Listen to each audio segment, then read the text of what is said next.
Good morning, good afternoon, good evening. Been awake since 7:30. 7:30. I've just been laying in bed. I missed it up. You know, I thought it was fucking Wednesday today. I actually thought it was Wednesday.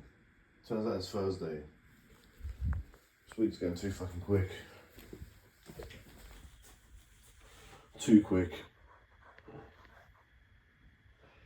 Don't like it. Anyway, just had a coffee. Well, I didn't show you what I had last night. I did actually do a part 2 of that video. Yeah, and it turns out I didn't have to wait 24 hours for another video to be uploaded. Still haven't passed anything though, the verification thing. So I don't know what the fuck's going on with that. For some reason I got $3 in my fucking pocket. I bought these are a little bit lighter. Oh no, not them. Jesus Christ, Dad. Hold on. So I got 2 packs of these last night, which I really love, as you know. But I also got fucking brain dead. Where the fuck did I put them? Jesus Christ, what the hell? Okay, it's fucked my head up. Either I'm hallucinating or they were literally there. Where the fuck did I put them? Anyway, I found them. But I also got these ones. Yes, my little stash. Of things. Also got these ones. These are a bit lighter. Do you know what? I really hate the iPhone fucking camera sometimes.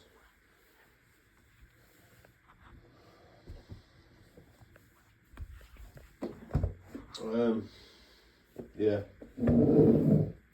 I couldn't really carry on.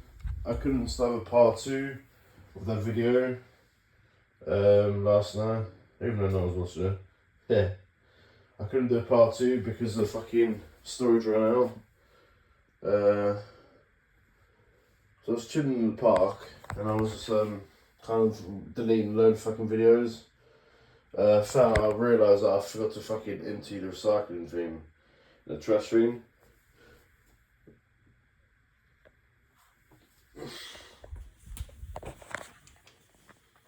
God, for shit today. Yeah. Gonna go for a smoke. You know, this weather here is so fucking retarded because next week it's meant to be really cold, yeah? But it's fucking, the temperature's rising again. Why is the temperature rising? Jesus Christ, we're halfway through fucking October.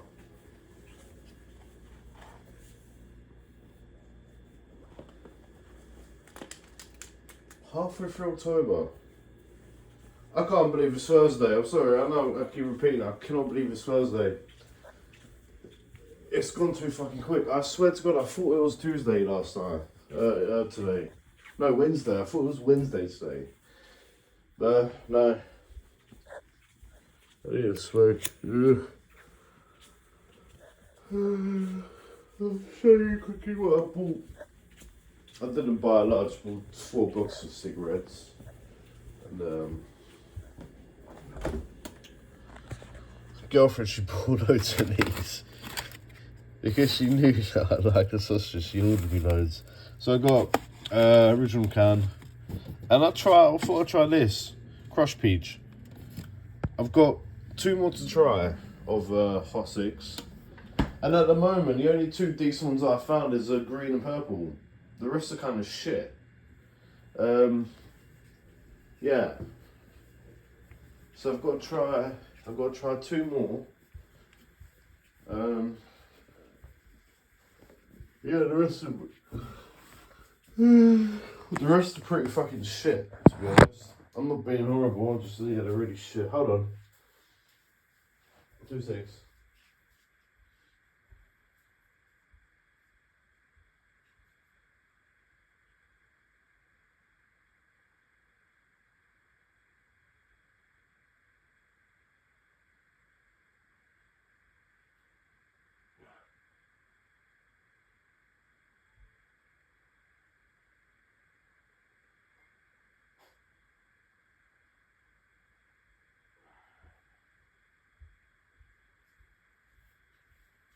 So I need to put my power bank on charge. Sorry. This day is going so fucking quick. Well, this week's gone so fucking quick, I mean. As you can tell, I'm not even awake properly yet. I had a coffee. The fuck?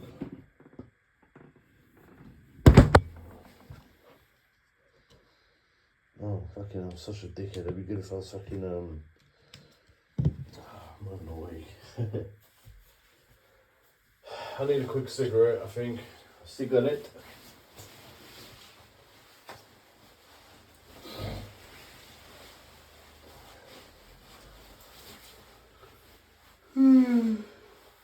So fucking tired. I was telling my girlfriend last night that I need to fucking drop weight.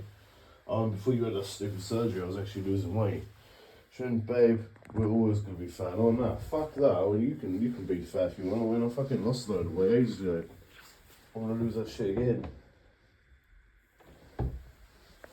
The thing is, when I get stressed, I eat a lot. I know that's not good. Yeah, I do eat a lot. Eat a lot. And yeah, I don't choose to. I don't know.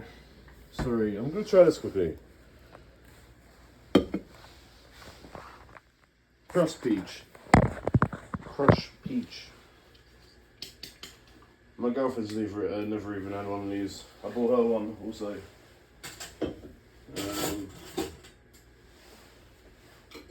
I have a feeling it's going to taste really shit. I hope not.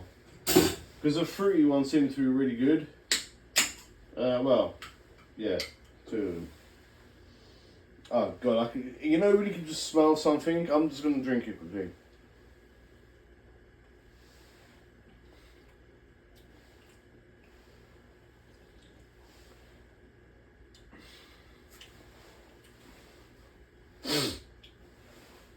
I'll be honest with you. I'll be honest. I wouldn't buy that again. But it does taste. It's not watered down piss.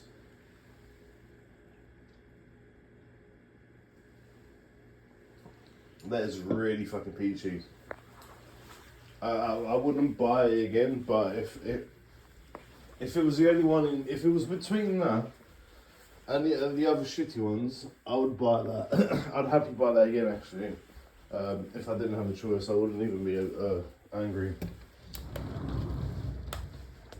So you get this really fucking sharp, peachy taste. It's not bad. It's not bad at all. It's not. I just yeah, I probably wouldn't choose it again. I'll say that when I go for a walk later, I'll choose it again. Yeah. No, I probably wouldn't, to be honest. It's not the worst, but the apple, the apple one, Appleholic, that's probably my favourite one. I put that above grape.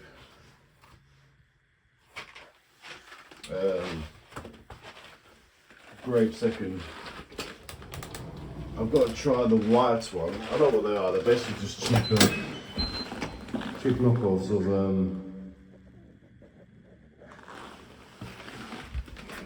say. Whenever I feel like shit, there's always some fucking idiot pulling up in the car. It's okay, I just look really shit today. But yeah, it's like, I know they're like cheap knockoffs of Monster, I assume. Or is it? I don't know. I'll go down in a second. You know when you wake up and you just feel like fucking shit and you look like shit?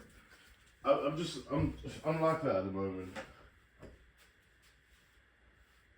Yes, women, even men get like this. That's horrible.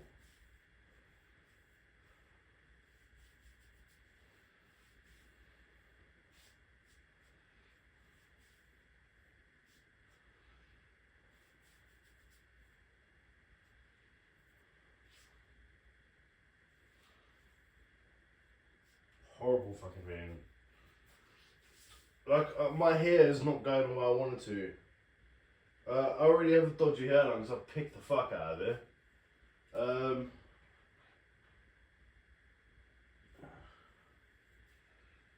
yeah. It's really pissed. Do you know what? I cannot fucking wait until I get it sorted. But I'm a bit worried because my girlfriend had hers done like a year ago, and it's not even fully grown out yet. Well, she had done them 9 months ago. She just wanted to touch up the front bit of her hair. There's nothing wrong with it, but she's just really paranoid. So she just wanted to like touch up the front of her hair. I mean, it's growing, but I think it's been like over a year, almost a year, and yeah.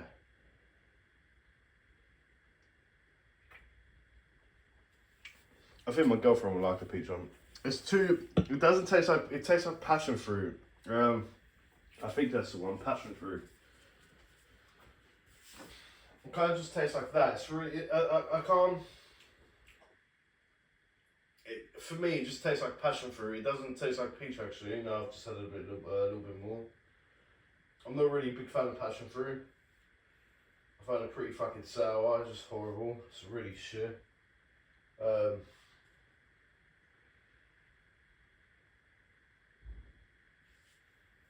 Yeah.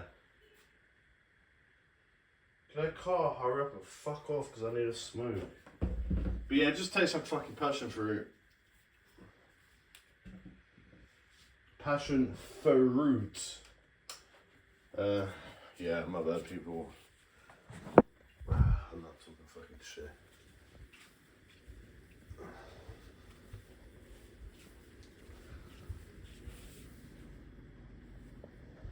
Hopefully that little fucking belly dries off soon.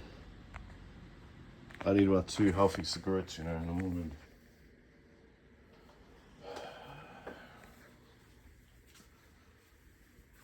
I mean, I don't give a fuck. It's not about them, it's about how I feel. It's never about anyone else. It's always about how I'm feeling that day.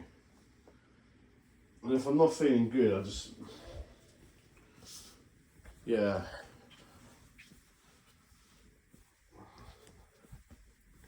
It's pretty funny last night.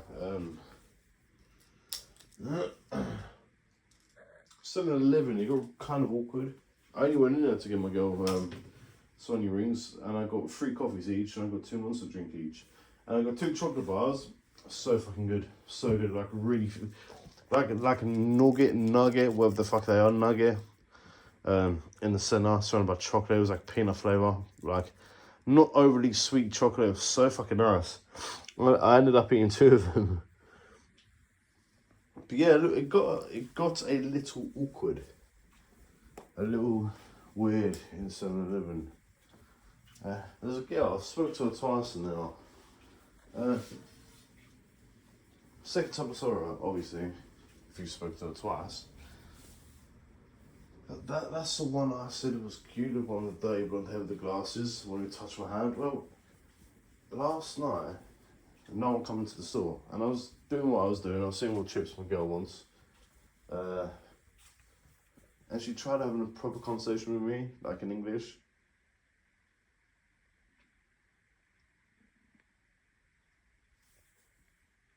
Then she tried teaching me Korean. And then nothing happened again.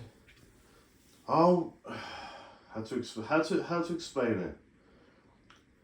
I put the basket on top of the counter so she can get the stuff out.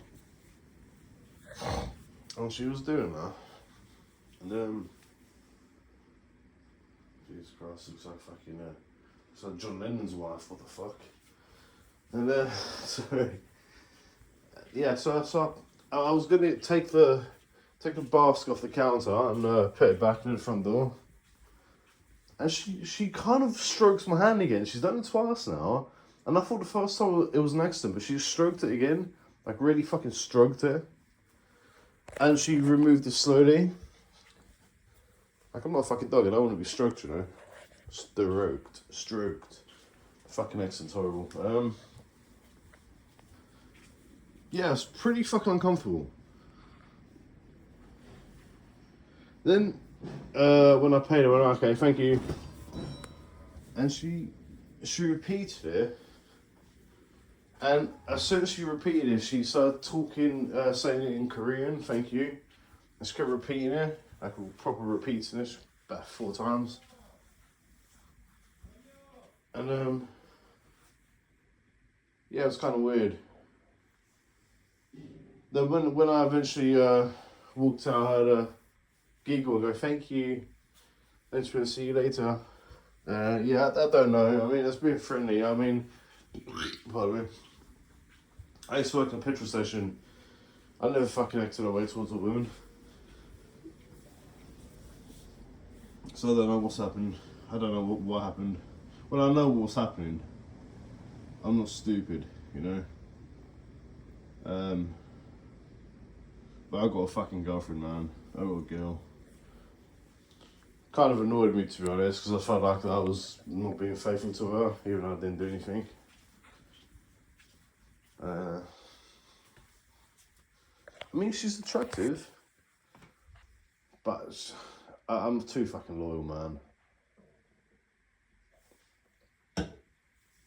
I'm too fucking loyal. Really loyal. I'm not gonna be fucking going out flirting with some girl, yeah? My girlfriend's just finished a fucking a full day's work and she's fucked and she's sick. I'm not gonna do that. Fuck no. Even if she wasn't, I wouldn't do that. I believe that if you want to go fuck about, stay single. Just stay fucking single. Don't get into a relationship. Because all you're doing is you're wasting their time.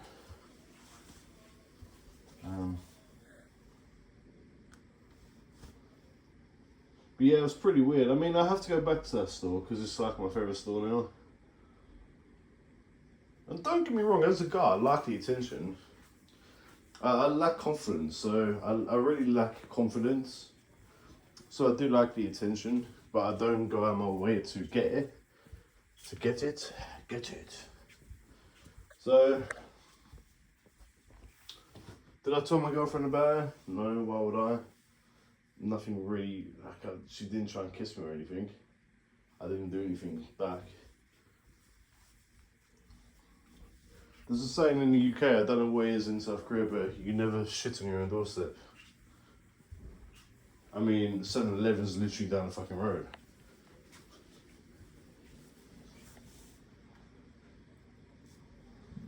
And it doesn't mean that if it was further away, I would do something. I wouldn't.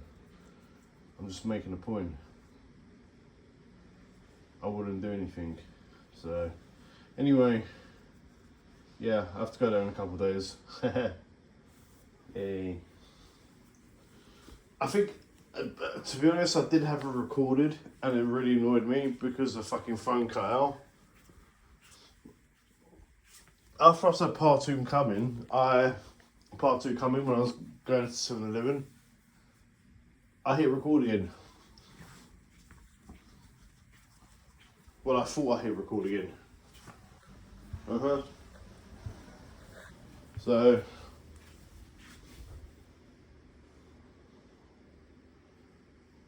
yeah.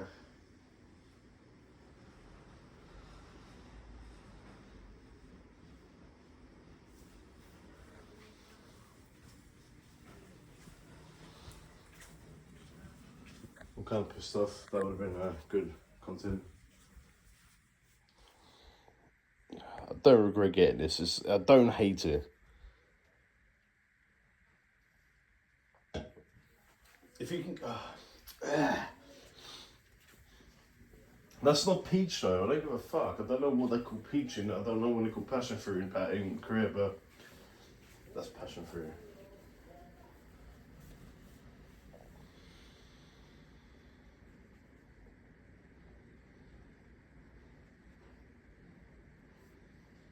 Apparently we have no rain today.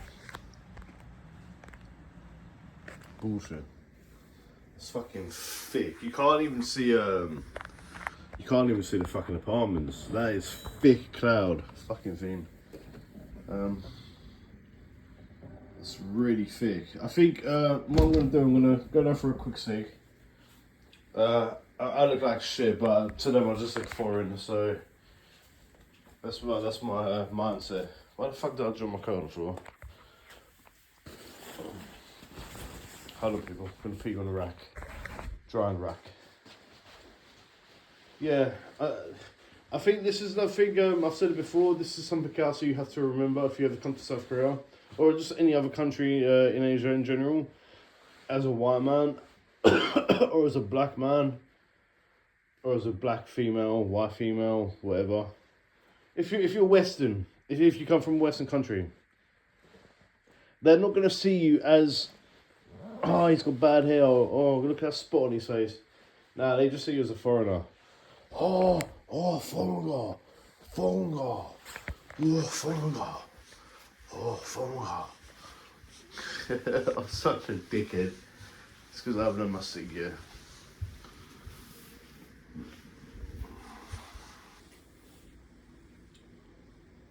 He seems like a lovely man.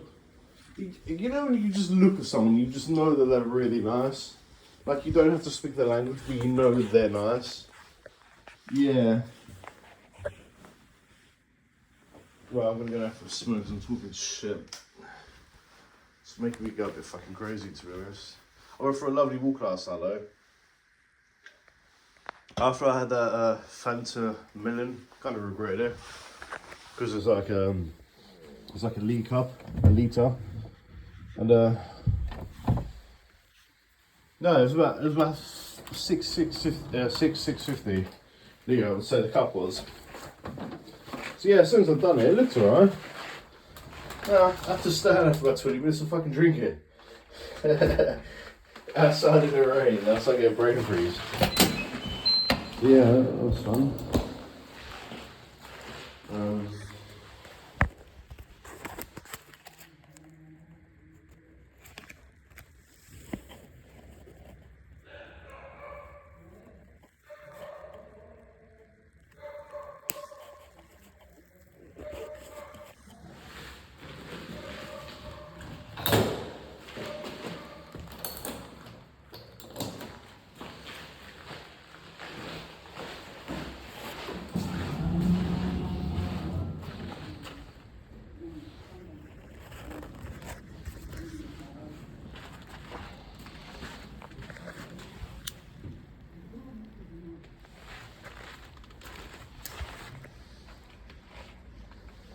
So now you can literally see buildings.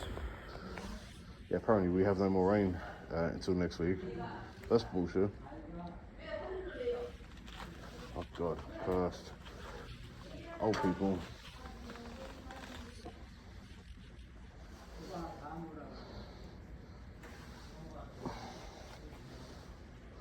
But yeah, apparently my channel's gonna start growing a bit faster now, I think. I think I exaggerated last night because I was really happy and excited.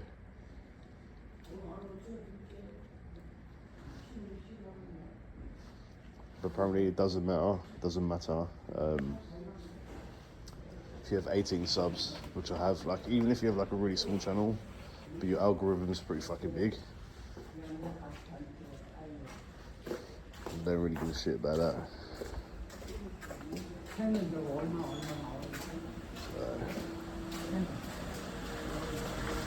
have the worst suck ever.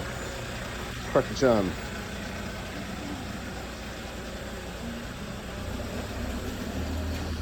But yeah, I hope I hear back from YouTube soon. Because I verified, I haven't broken any rules on YouTube. I've been pretty good. So, if you want to start up a YouTube channel, you can talk about world affairs, politics, you can talk about like what's going on in the world, blah blah blah. The only three things you can't do is be racist, incite violence, and yeah, kind of controversial stuff, controversial, whatever the fuck's called, controversial stuff. You can't do that, like you can't bullshit. I haven't done any of that. So I should be fine. And I feel really lightheaded. Head rush. I normally have a smoke as soon as I wake up just to get the head rush over and done with, but yeah, it's got 9 o'clock. I kind of had trouble sleeping again because my girlfriend, she fucking moves. She's one of these women, like when I'm asleep, I stay still. Like I don't really move, like I'm laying still. But no, man, I had a fucking knee in my leg. Then she ended up fucking taking all the sheets, so I got a bit cold during the night. Yeah. So that wasn't really good enough for me. I think I actually went to bed for about 2 hours. I actually fell asleep for about 2. That's what I slept in.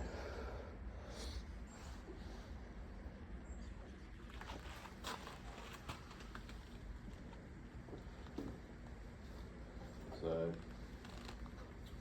yeah, I'll probably just have one cigarette. I feel a bit sick, to be honest. Don't want the head rush to get worse.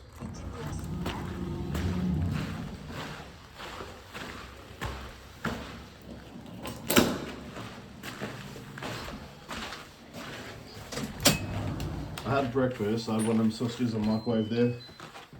I think for dinner I'm going to make scrambled egg and I'm going to chop up some bacon. That thick cut bacon. I'm going to slice a few slices up. I slice like 2 bits off.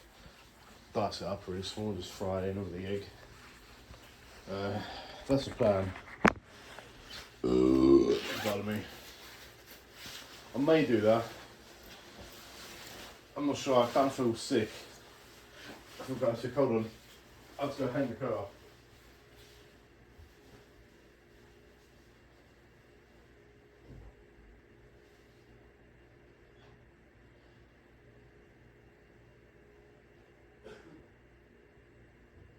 I don't really know.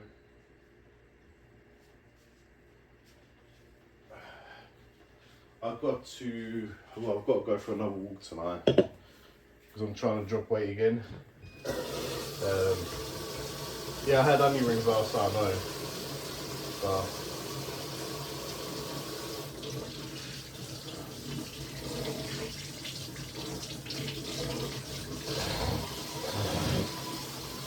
Sorry.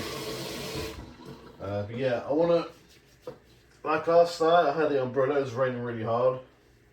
And after I uploaded the video, the watermelon fucking Fanta, the ice cup in Korea, I know it wasn't good, but I just rough it. I ain't one of these fucking people that are all fancy, you know.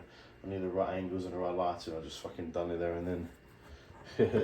I'm the only fucker that's done that outside in the dark in South Korea, so I'm happy. It's unique.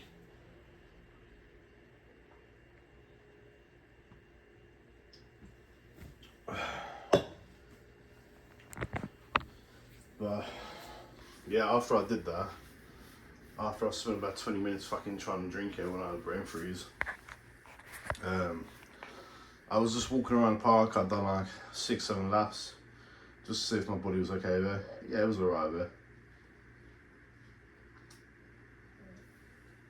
I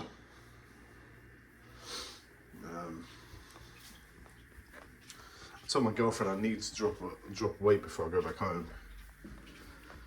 I need to do that.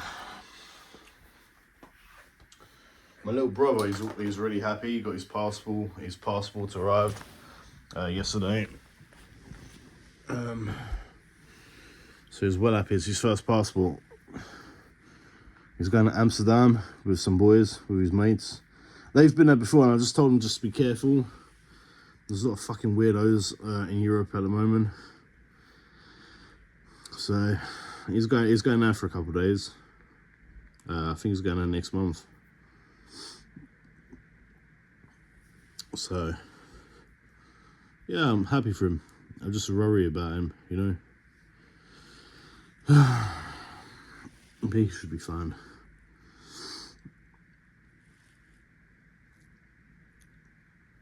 I'm just looking at YouTube, seeing on the studio. I'm seeing if I've actually got that fucking thing here. If I passed. I don't know if I passed or not. I don't know, because they said I had to wait 24 hours until I can upload again. But the upload, obviously I could upload under 24 hours, so I don't know. I don't know what the hell's happening.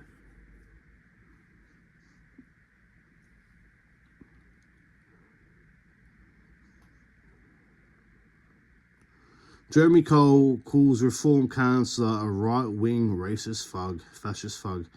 Do you know, I'm getting sick and tired of these fucking words being chucked around now. Fascist, Nazi, racist. So fucking stupid. And do you know what I don't like? I don't like the fact that if you have an opinion, you automatically have to say, I'm not racist. I'm not racist.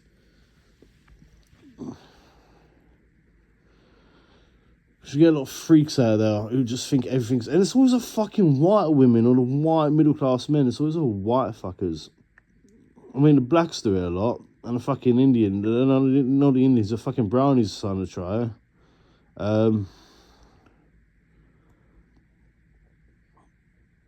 Yeah. I'm just getting a bit sick and tired of hearing about that shit. It's not racist to want to protect your country and your people. I mean, Japan's doing it. I don't hear anyone out crying about them, going, "Oh, Japanese people are racist."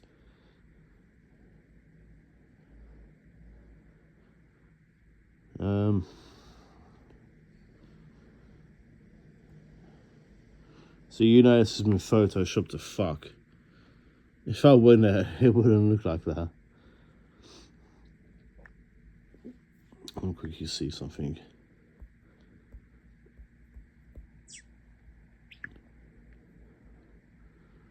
How many views has this had? It would be on Reels, wouldn't it?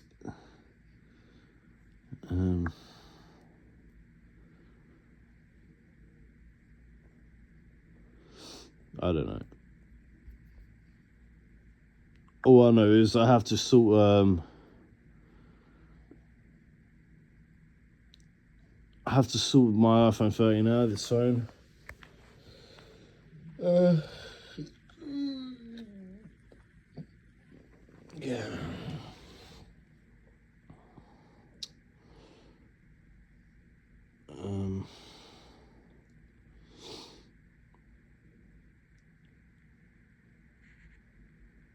It's okay. Mixed rays, like it's got another. Put on some Casper site. Self-emission of lights. Early speculation. What's the time? Suggests, 3i Atlas 10 to 10. its own light explaining unusual brightness without a large coma. If you're new to this channel, sometimes I make videos like this, okay? Just go along with them. I don't script anything, nothing's scripted. I just try and go with the flow. And then fucking things gone again. Apartment blocks. Yeah, I need to go for a piss. Look at this shit. It's fucking huge. It's almost 2 kg now of corn. I said to my girlfriend, why the fuck would you buy a huge tin of corn, Trent? Because you like it. I would have never said I like corn. She hasn't even got a tin opener, a can opener, whatever the fuck you call it. She hasn't even got one. So how do you open it and can opener? We call them a tin opener in the UK. It's the same thing. Right, I need to go for a quick pee. You can listen to 3i Atlas. Hold on. What you're seeing here is obviously the telescope, and now this is basically blocking the sun. This ray here, these God rays, are the sun, alright? That's something else, ignore that. Watch this comet come across here now. Right? So that's the comet of the C2023. Look at it. Now I'm going to pause it right there. Okay? Look at the tail of this. Now, given this is a lot closer than the 3i Atlas, and I found out the C2023A. Yeah, the 3i Atlas is literally just a comet. Everyone's just making shit up. 36 million miles away. Okay? Whereas the 3i Atlas is 210 million kilometers or 130 million miles. So 36 million miles versus 130, right? So what, 94 million miles further away. Okay? So looking back on it, this is 94 million miles further away, but surely you would see some sort of trail, right? Like, the other one was probably like a trail like that. And this is what Avi Loeb says about it. European Space Agency released data from ExoMars camera on one of its orbiters of Mars, and it looks like they detected the interstellar visitor 3I Atlas that was discovered back on July 1st, 2025, this year, and looked rather anomalous. The object is quite large, and it's also aligned in its path with a plane of the planets around the sun. So it's quite intriguing. It offers us a gift, a rare gift of a highly visible object that many of our space probes can look at. And right now, a few days ago, on October 3rd, it passed near Mars in 29 million kilometers, and this camera was able to detect it. And what we see is a ball of light with a slight extension, and it doesn't look like a typical comet where you see a beautiful tail of dust stretching away from the direction of the sun. Okay, so basically a small tail.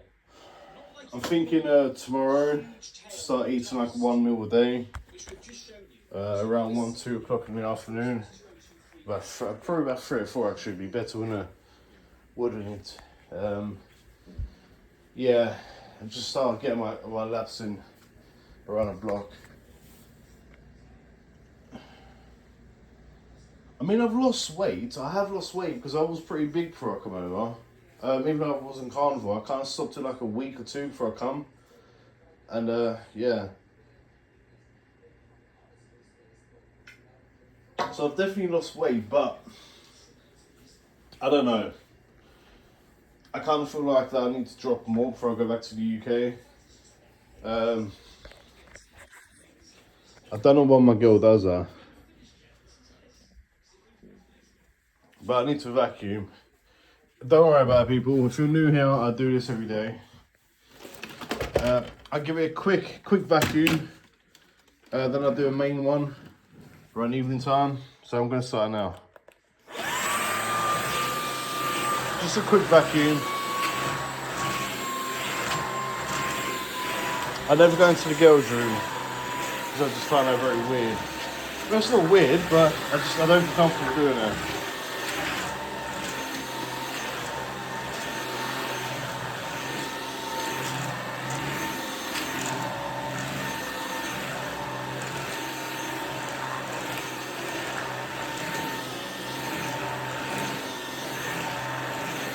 So we have to move this out of the fucking way because it's really awkward.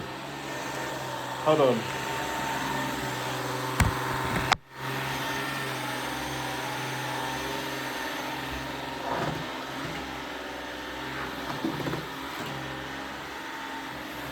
Let me quickly just vacuum quickly.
Hold on, people. 2 more rooms and I'm done. Sorry.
Finished.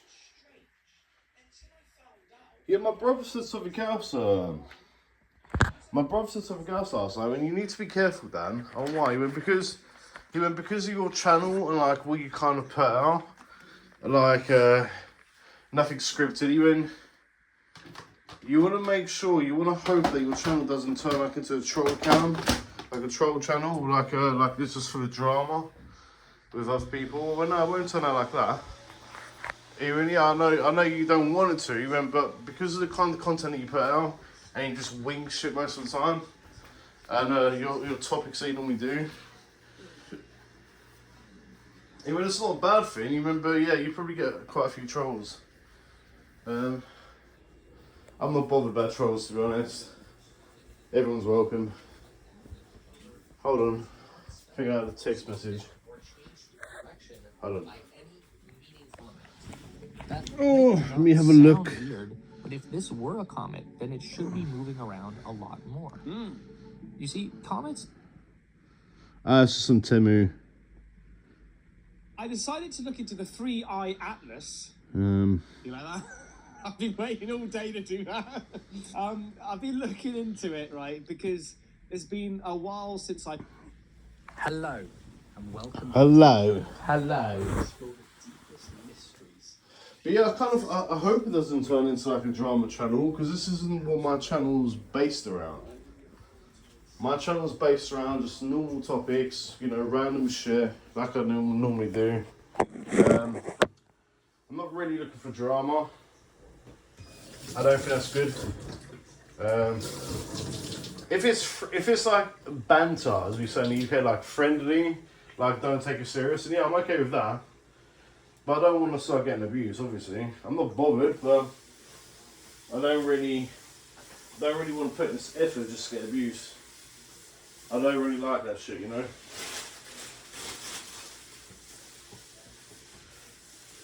Wiping the table down, as you know. If you're new to the channel, I'm in Korea for like 3 months.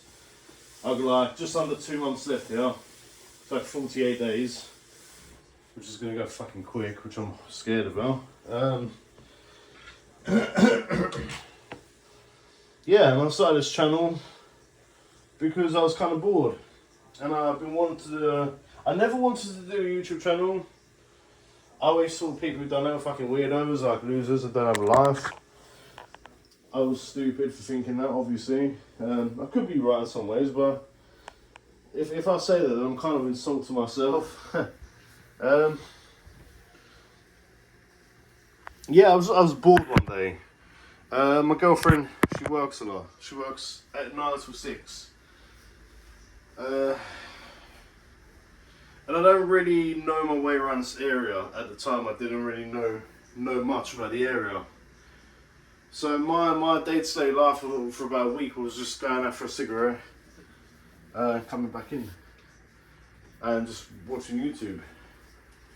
I just decided just to make a YouTube channel, you know, and kind of took it from there. And since I've been doing YouTube, like, it's helped me mentally because I suffer with like bad anxiety and depression and shit. So it's given me like a boost to kick up the butt. Nice kick up the butt. It gets me out. Yeah. And I'm kind of enjoying it. I have a terrible voice. Sometimes I sound good. This is not going to sound good. But I had no plan on what kind of content I want to make. I think I kept uploading and recording and uploading until I knew what kind of content I wanted to make. I have a good idea now, but it's still early days of my channel. So I kind of just want to keep doing what I'm doing for now.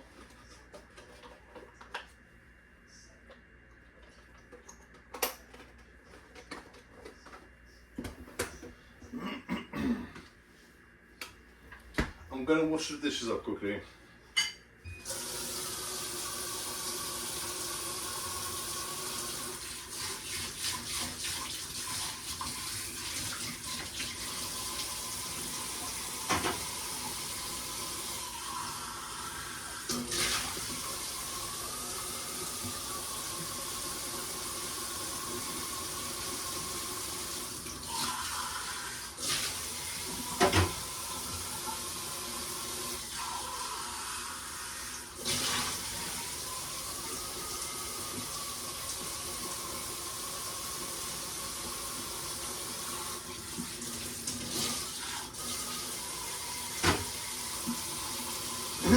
I said dishes, there's literally one dish, like one little bowl, and 2 cups. I told my girlfriend, Christian, the house is not clean. I went, babe, I literally took fucking pictures because I knew you'd say this. I clean the house every fucking day. I literally clean the house every day. It's not my fault it gets messy like before you come back. I don't make the mess. This isn't my home. Even though last night was nice, she went, yeah, this is your second home, like you have to come back. So that was nice. And I guess she's kind of right, it kind of is my second home. And I like it. But I just hate fucking Sundays. if you're new to the channel, she's got OCD, so she fucking Sundays are cleaning days. Let me just say, it's fucking horrible. It really annoys me.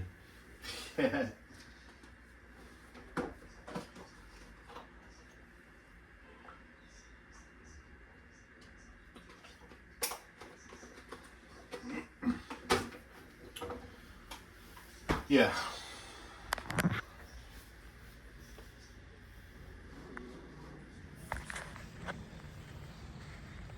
I felt really bad. Oh shit, I think it's raining again. No, it isn't. I felt really bad yesterday because I'm from the UK. It was 21 Celsius. It wasn't cold, it wasn't hot. It was just nice, you know. It was really cool weather. So I put the AC on, walking around in a t-shirt and joggers, and the younger one come back, and apparently they were both freezing. I didn't realise. I said to my girlfriend, well, they could have turned the bloody AC off. Like, I wouldn't have said anything, it's not my house. So, my girlfriend had to explain to them, like, especially the younger one, that I'm warm. I'm always fucking warm. I rarely get cold, to be honest. I feel the cold, obviously, I'm human. But my hands are always, like, really warm and shit like that.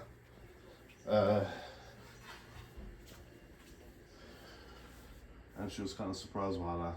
She went, really? Oh shit, yeah, I just seen Cracky Chan with a pumpkin. Halloween's coming up.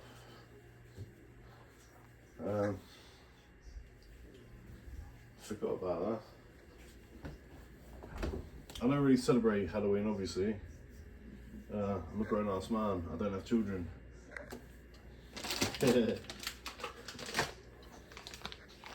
So I'll probably dice this up and just pan fry it. I won't have bread today. I kind of missed it in carnivore. When I do carnivore, I do it for like three months. Yeah, I don't feel sick. I don't get sick on carnivore. I always feel really good. Like, I was on it for 3 months. Oh, but you're not getting the nutritional values in your body. You need vitamins. Shut the fuck up. So, I was still getting a lot of vitamins in my body, proteins, because obviously the meat's for the protein. I was still eating fish, so I was getting a lot of omega-3 and shit like that. I was still drinking milk, creams, cheese, a load of chicken, some beef now and again. I would normally avoid having too much red meat. So pork and beef I would have like now and again. I would normally just consume chicken. Yeah. Hold on. So I would normally just consume chicken, like. It's really easy. It's really good to do. I really do enjoy carnivore. It makes me feel good. And the thing is, like, I've always been told that if you eat too much, you're gonna get fat. But with carnivore, it's kind of hard to get fat on. I mean, you can get fat on it. This is what the fuckers run around with in the UK, little cowards. You can get fat on carnivore, obviously. But I just I lost so much fucking weight. I think the thing that I was doing, the thing that I wasn't doing, was get my steps in. And since I've been in South Korea, I do a lot of walking, as you know. I mean, I have proof. I'm not just saying this. I go for night walks and shit. Granted, for the past couple of night walks, I haven't. But that's because of my left kneecap. So that isn't really my fault, really. I'm not making excuses, but kind of have to look after myself. So yeah, I'm not gonna have any carbs for breakfast. I'm just gonna chop up some fat bits of pork. Probably have that. See how I feel when it's cooked. I may fry two eggs. in the bacon oil when the bacon fell, so may do that.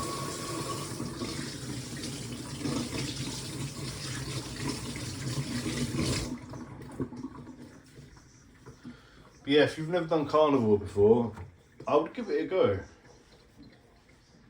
Do like 3 or 4 days just to get used to it. I promise you, when I was doing carnivore and I'd done like 3 months, I didn't get a headache. I got a headache at the beginning, but that's normal. I didn't get sick. I had no heartburn. I slept better. I woke up better. Full of energy, more alert. It was helping my mental health. I recommend doing carnivore. If you're trying to lose weight, get yourself a stationary bike. Okay, get yourself some weights. Do carnivore. I promise you. Give it a month. A month.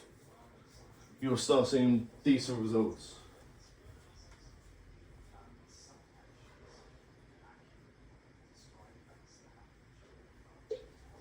It's so good for your mental health also. So good for your mental health.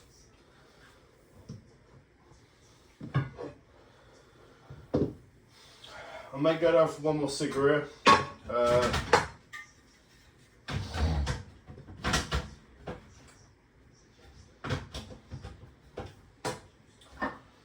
You won't be looking at the floor for too long, people. I'm sorry. Just make sure that works.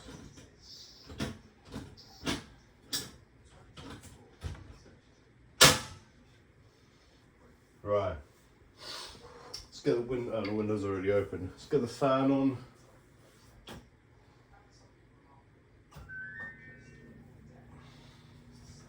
I love this gas camping stove. I think that's what it's called. So fucking convenient.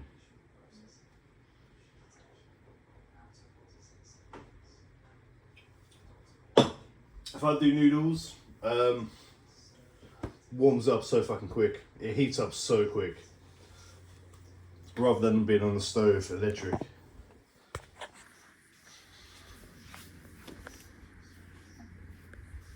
See my gran? I miss my gran in some ways. We didn't always see eye to eye. But I do miss my gran, my nan. And she used to always cook on a gas cooker. And the food always tasted really good. Actually, I miss her cooking. Really good cook.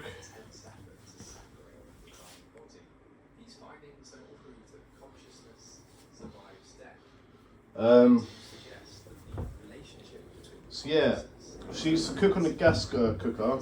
I love the food. But then my granddad, they're both gone now, they both died. My nan died like 2.5 years ago.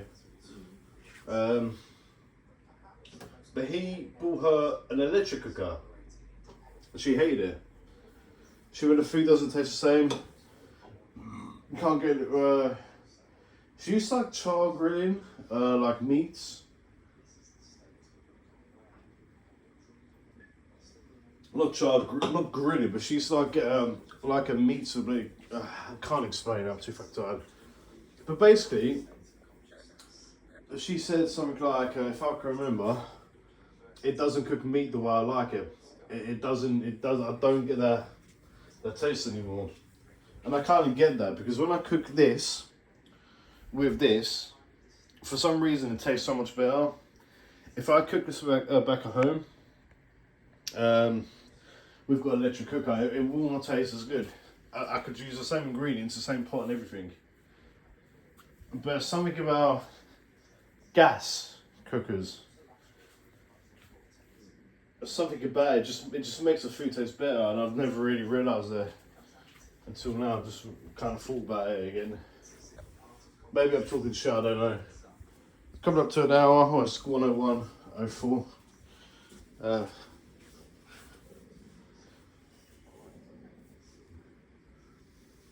Yeah, I think we're gonna go down for one more cigarette, come up and get some breakfast done. But yeah, I think I need to give up carbs. I think I'll eat carbs, obviously, if my girl makes it. But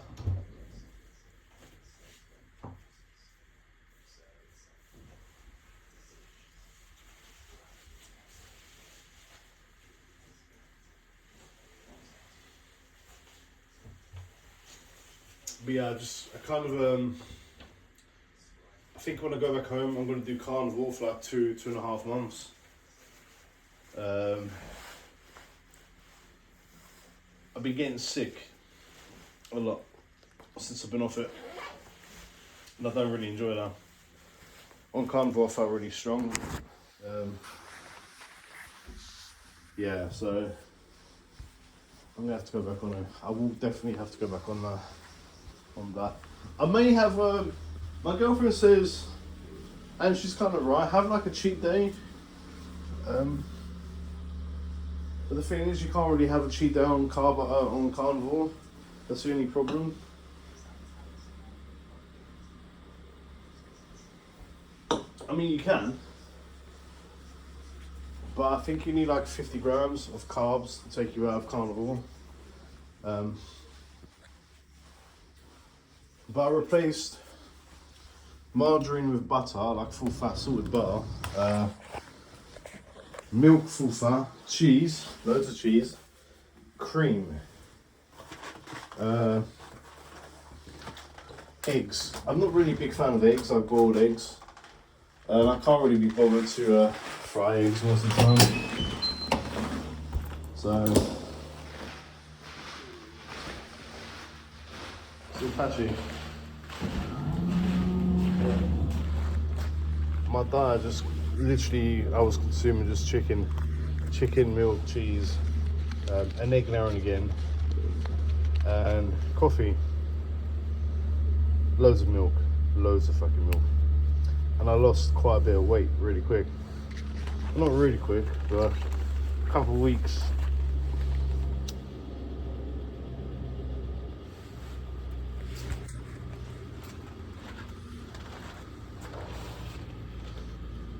But it's really weird because when I was young, obviously with the older you get, the slower your metabolism is.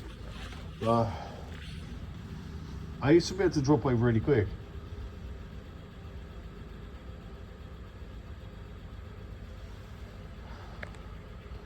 But I think the problem is when I get stressed, I comfort eat. And it's funny really, you know, if you think about it, because you comfort eat because you're stressed, but then you feel stressed after you've eaten because you feel guilty and you are comfort eating. So you literally can't fucking win.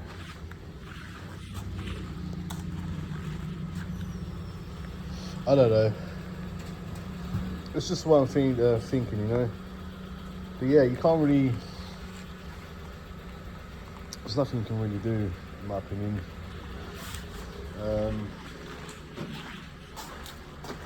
Yeah, I'm talking shit again. Sorry. I tend to do that.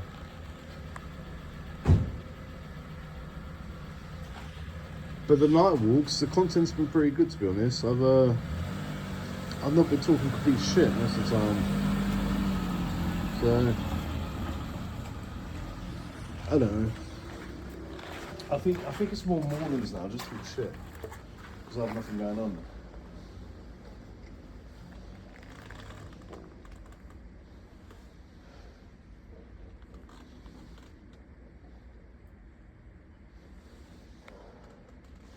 Yeah, I'm gonna fry up some bacon and I'm gonna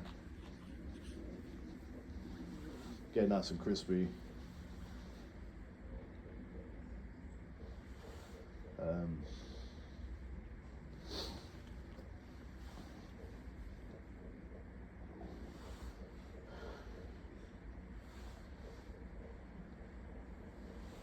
In a way, I will miss these.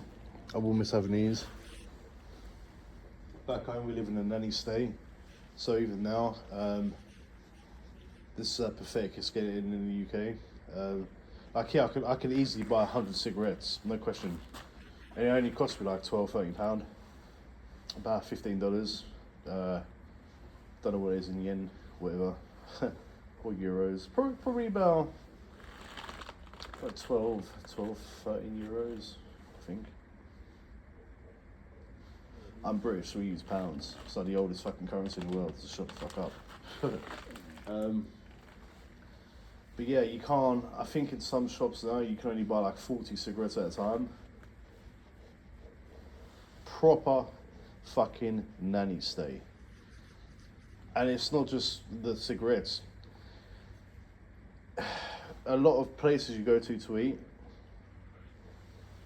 there's like a law where you can't add like really like can't add too much salt, you can't add too much sugar to the cooking. So yeah, it's kind of shit. All the Cokes there in the UK is 0 sugar, so you can't actually have a decent Coke over there. You can if you go to takeaways, because they like get their Cokes from like Turkey and shit. So you get like a proper Coke. But in the UK they put like artificial sweeteners in. I'm not complaining, but I am. Fuck's that? Oh, it's on the fucking screen. Dickhead, Dan. I saw this black dot on the fucking floor on the camera. So yeah, I'm gonna get the bacon on.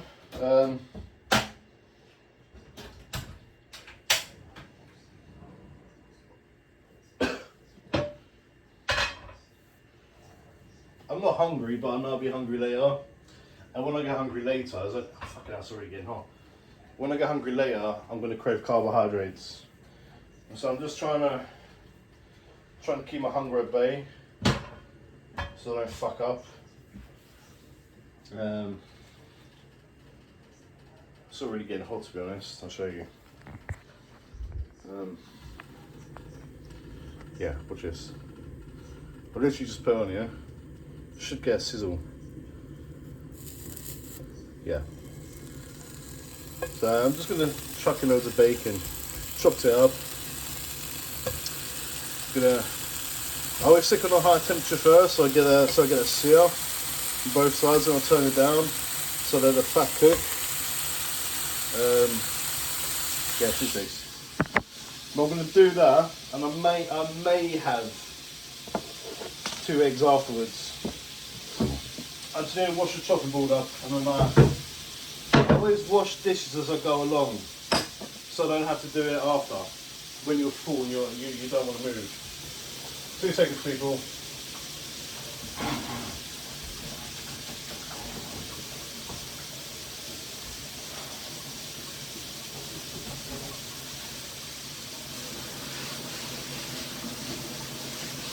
I made some really good fucking videos last time. Really good fucking videos.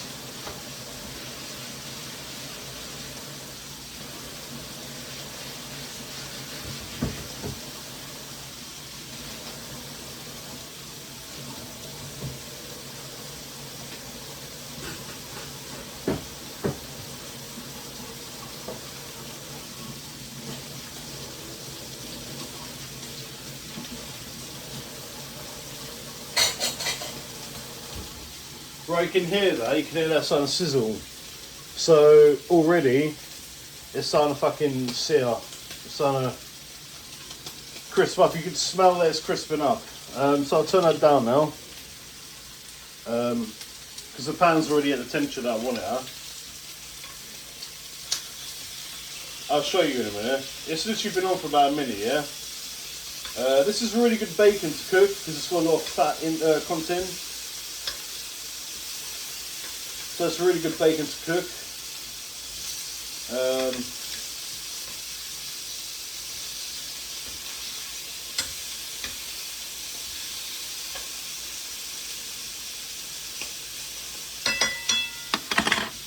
So if you look now, so I mean it's already starting to get the crispiness.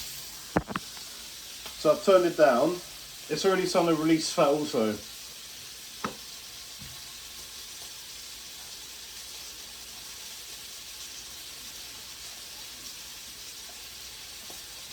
I try not to cook with oils. If I can avoid oil, I will. I believe in cooking food in its own fat. It's more natural, you know. Hasn't gone through them fucking machines. So.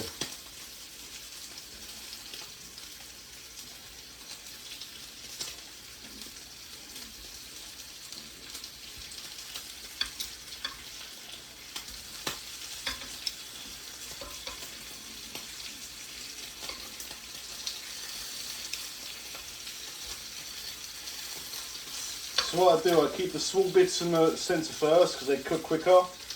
Then what I do, I move them to the side and I put the fat bits in the middle. Yeah. I need to get fat to break down. So, put the little bits to the side. They don't take that long to cook. There's more to do with the big bits, you know. Slightly crisp up. I leave them for about, I'll turn it up a little bit actually. I leave them for about a minute. A minute doesn't seem like a long time, but when you're using gas and the pan's already at a nice temperature, a minute is all you really need. On each side, just to like finish them off. It's already releasing the fat anyway, which I'm happy with. Let's quickly have a quick check. Okay.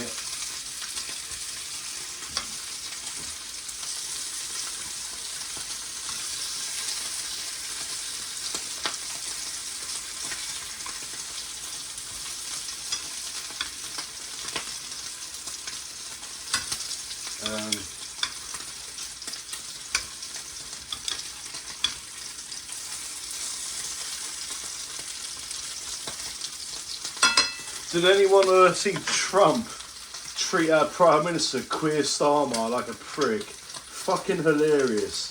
I love Trump. I fucking love Trump. I absolutely adore that guy. He's such a nice guy. He doesn't give a fuck. Respect to that man.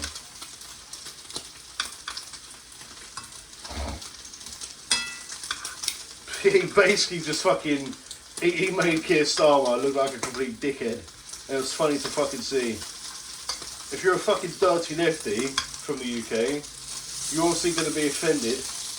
But yeah, us normal fucking patriots, we love that shit. We fucking deserved it, the piece of shit.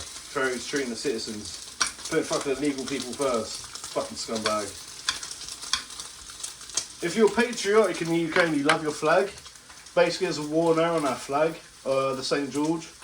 So removing them, they're paying the councils to remove the flags. But you can have Palestinian flags up and fucking Ukrainian flags up, Pakistani flags up, Indian flags up. But when it comes to the UK flag, the England flag, nah, it's not allowed. Fucking stupid. It's because they don't want the English to fucking be patriotic and rise. They don't want to. Oh, you're racist. If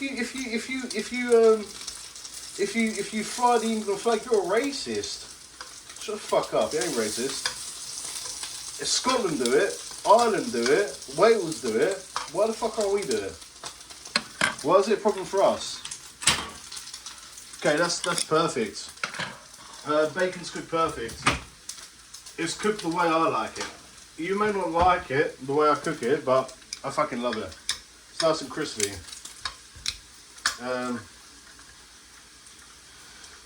Try and get rid of all the oil. I'll show you in a minute.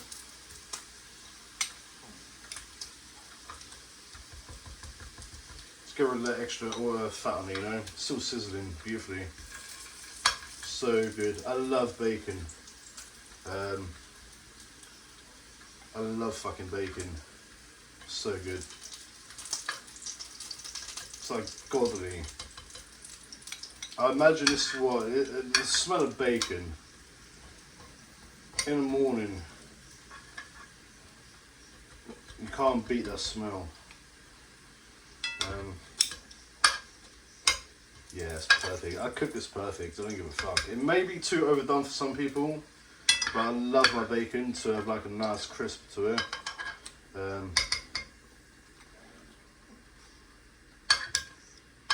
You can rate my bacon out of 10.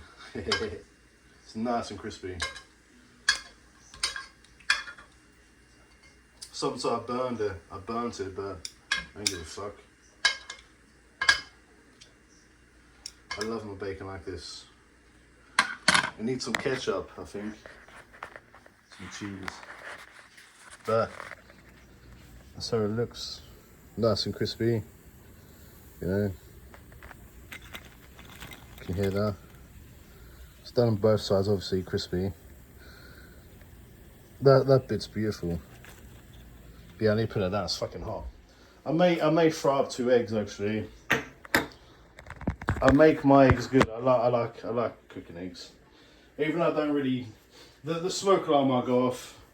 I'll quickly give this a shake now. It won't go off like 5 seconds, but I'll quickly do that with a tea towel. Oh god, I've got the window open. I might get the living room window open. I'm just going to taste a little bit of bacon quickly with that. Crispy.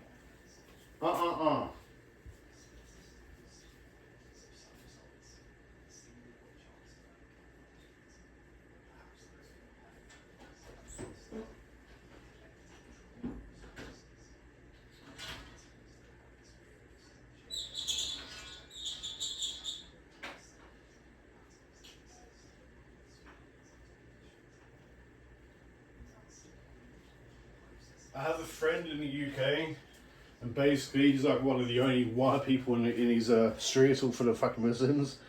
So what he does every morning, he fries loads of bacon.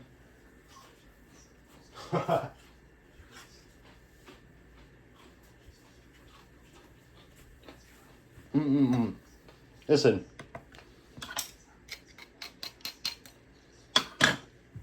Listen to the crunch. Uh-huh.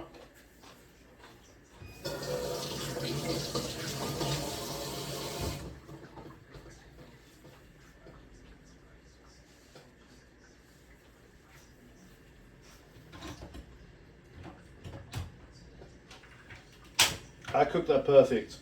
For me anyway. May not be up to your standards, you may not like it that crispy, but I do. Adds more flavour. I really like that. I may crack 2 eggs.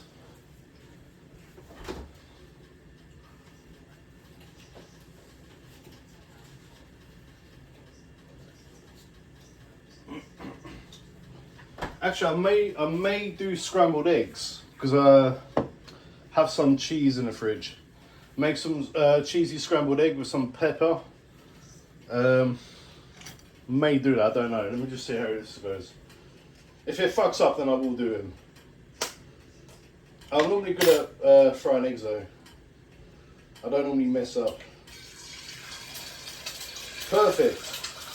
Perfect fucking break. Fucking lovely. Fucking lovely. That's not bad to be honest. It's okay. Oh god, this one's gonna break, I know. No. Hell no. They cracked perfect. They're spreading a little bit. But yeah, the yolk's still intact. So I just have 2 fried eggs, you know? Some bacon.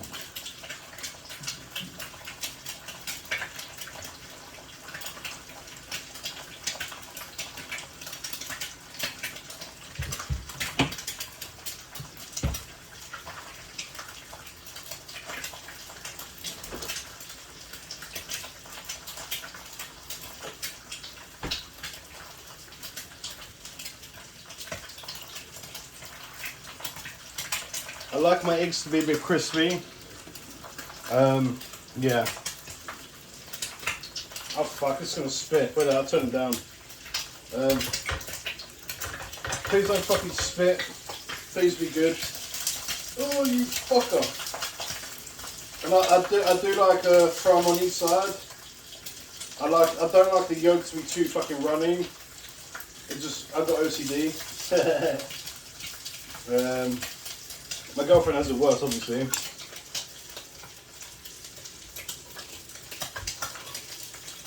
Fuck.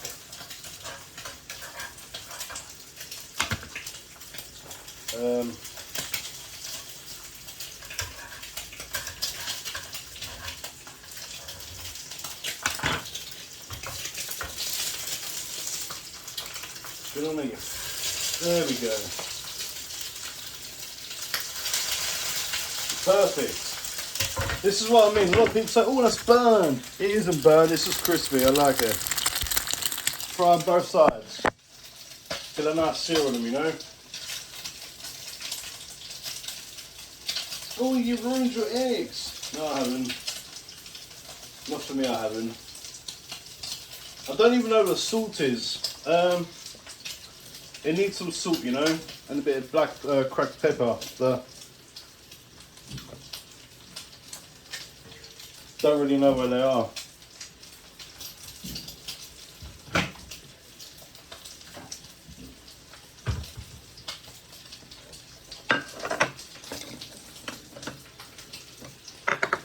Right, so the eggs are definitely done now.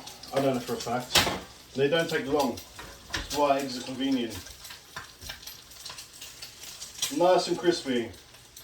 Lovely and crispy. But, fucking hell, they're hot. Obviously they're going to be hot then, you fucking idiot. If I can get on the stuff first.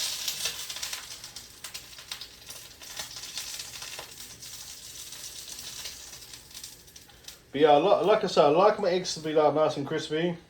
I don't know why I've always been that way. Where's the ketchup?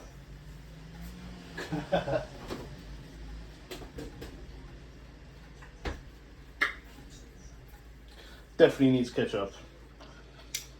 Right, remove the first egg. Yeah, it's so fucking crispy. So fucking good. Try a bit of the egg. Uh-huh. Oh yeah. Right, ketchup on the first layer of egg. All over the bacon.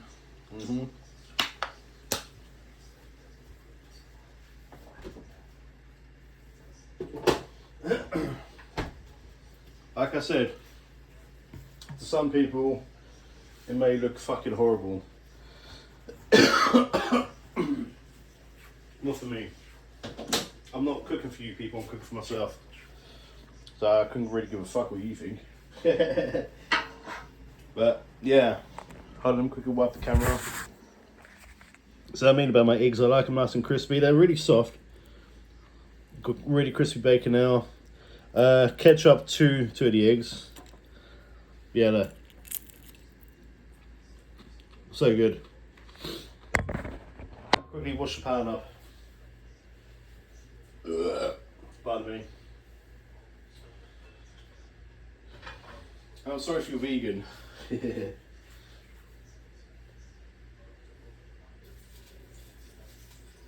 You do you, motherfucker. I'll do me.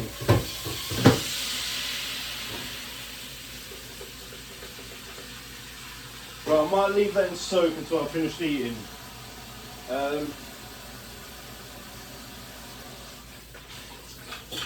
But I can wash the spatula up. I can wash that up quickly. And the tongs, T-O-N-G-S. Yeah, I can do that. And I use the chopstick to crack the egg. I don't know why. It works.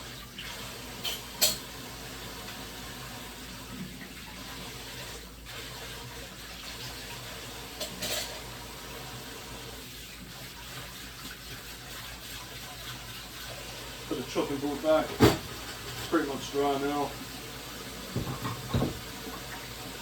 Oh, fucking dickhead. Just stay. I mean, fucking idiot. Right. Cooking with Danny. Cooking with Dan. I know I sound fucking ridiculous when I say that. When I hear that back, I'm going to cringe. I know, my bad. Yeah, man, I love bacon. I don't trust anyone who doesn't like bacon. How could you? Gonna get a healthy, nutritional drink out of the fridge. I'm thinking about putting some cheese on, but I don't know if it's actually just gonna ruin it. It's already cold now, so there's really no point, is there? It's gonna be fucked up. Eating bacon and egg with chopsticks. Never done that before. Yeah.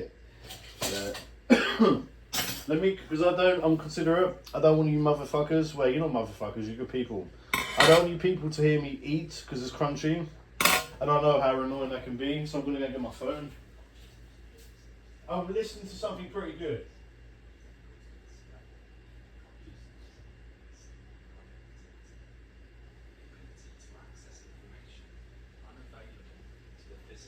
To maintain complex awareness.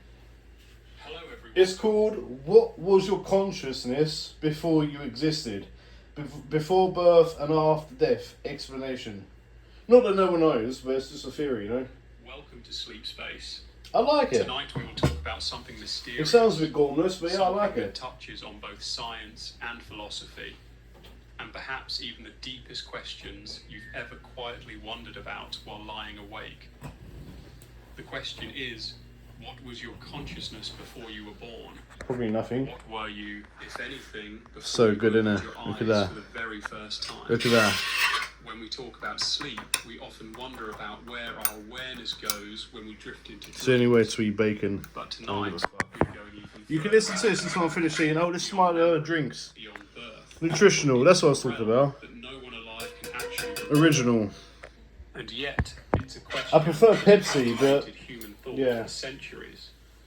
To begin, we have to first unravel what we even mean by consciousness. The word itself feels familiar but slippery, like trying to hold water in your hands. Consciousness is the ability to experience, to have a sense of I am. It's not just your memories or your thoughts or the way you feel happiness or sadness. It's the underlying awareness that there is something it feels like to be you. You wake up in the morning and without needing to think about it, there is an inner presence that looks out from your eyes and experiences the world. Neuroscientists debate exactly how this arises. Philosophers argue about whether it can ever be explained, and spiritual traditions often treat it as fundamental, something that cannot be reduced to biology alone. But regardless of which angle you take, the central puzzle remains. If you are conscious now, where was that consciousness before the day you were born? In your dad's Some would testicles. say the answer is simple: nowhere. According to many scientists and materialists, consciousness is a product of the brain. Your brain, they argue, is like a highly advanced computer made of neurons and chemistry. Before your brain developed inside your mother's womb, there was no you in the sense of self-awareness. Just as a light bulb remains dark until electricity flows through it, so too your awareness only switched on once your brain had developed enough to support it. By this view, asking where you were before birth is like asking where the flame of a candle was before it was lit. It simply wasn't. But that explanation, while straightforward, leaves many people unsatisfied. For one thing, the idea of absolute nothingness is hard to wrap our minds around. Can you actually imagine not existing? The moment you try, your consciousness is still there, imagining what it would be like not to be conscious. The concept seems to dissolve the second we try to hold it. This is why some philosophers and spiritual thinkers argue that consciousness may not just be a byproduct of biology, it might be more fundamental, something that exists in some form regardless of whether or not a body is present to host it. To explore this, let's go back to the womb. Science can tell us about the gradual development of awareness before birth. In the earliest stages, when the embryo is just a cluster of cells, there is no nervous system, no brain, no awareness. But as the weeks pass, a neural tube forms, neurons begin to connect, and eventually, by around the third trimester, brain waves resembling those of a newborn begin to appear. Some researchers believe this may mark the beginning of rudimentary consciousness, a faint glow of awareness emerging from the silence. Yet even if this is true, it doesn't tell us what came before. it only tells us when measurable. Why is he fucking whispering now? This is where ancient I've got, traditions step 2 eggs in left. with their own answers. Bacon's lovely. Need more In ketchup. Hindu philosophy, for example, I'm eating this with fucking consciousness chopsticks. is not created Yeah. by the brain at all. Instead, the brain is seen as more like a receiver, a tool that allows a much greater universal consciousness to filter into an individual form. According to this view, before you were born, your consciousness was part of a vast, infinite ocean of awareness, waiting to take shape in a human body. Buddhism offers similar teachings with its ideas of rebirth, suggesting that what you call you is a continuation of patterns from before, flowing into a new body, not as a fixed soul, but as a stream of energy and consciousness. The Greeks wondered about this too. Plato believed that the soul existed before birth, dwelling in a realm of perfect forms and knowledge, and that being born into a body was like forgetting what you once knew. According to him, learning during life was not so much about gaining new information, but rather remembering truths your soul already encountered before entering the world. Contrast that with modern neuroscience again, and you see the gap between worldviews. Neuroscientists might say your sense of self is tied entirely to your brain activity, that before your neurons fired, there was no you, and after death, when the neurons go quiet, you will be no more. Yet spiritual traditions claim you are not the neurons themselves, but something that can exist beyond them. And here's the interesting twist. Some modern theories in physics give a strange kind of opening for these older ideas. In quantum mechanics, reality itself is not as solid and fixed as it appears. At the smaller scales, particles exist in states of probability until observed, and some scientists and philosophers have speculated that consciousness plays a role in collapsing those probabilities into actual events. While this is debated and far from settled science, it raises a provocative question. If consciousness is somehow woven into the fabric of reality, then perhaps it does not begin or end with the body. Perhaps the body is simply one place where consciousness manifests. But let's pause here and ask something personal. What does your intuition One tell left. you? When you think back before your earliest memory, before your birth, do you imagine nothingness? Or do you imagine something else? Maybe a kind of dreamlike state, or a sense of floating presence. Some people report strange feelings when they think deeply about this, almost as if they brush against something they cannot fully articulate. We can also look at children for clues. Throughout history, there have been reports of very young children speaking about experiences or memories that do not belong to their current life, descriptions of places they've never been, or details they should not know. I'm full.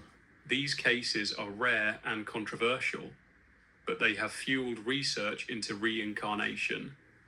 Scientists such as Dr. Ian Stevenson at the University of Virginia spent decades documenting such accounts, interviewing families, and checking details.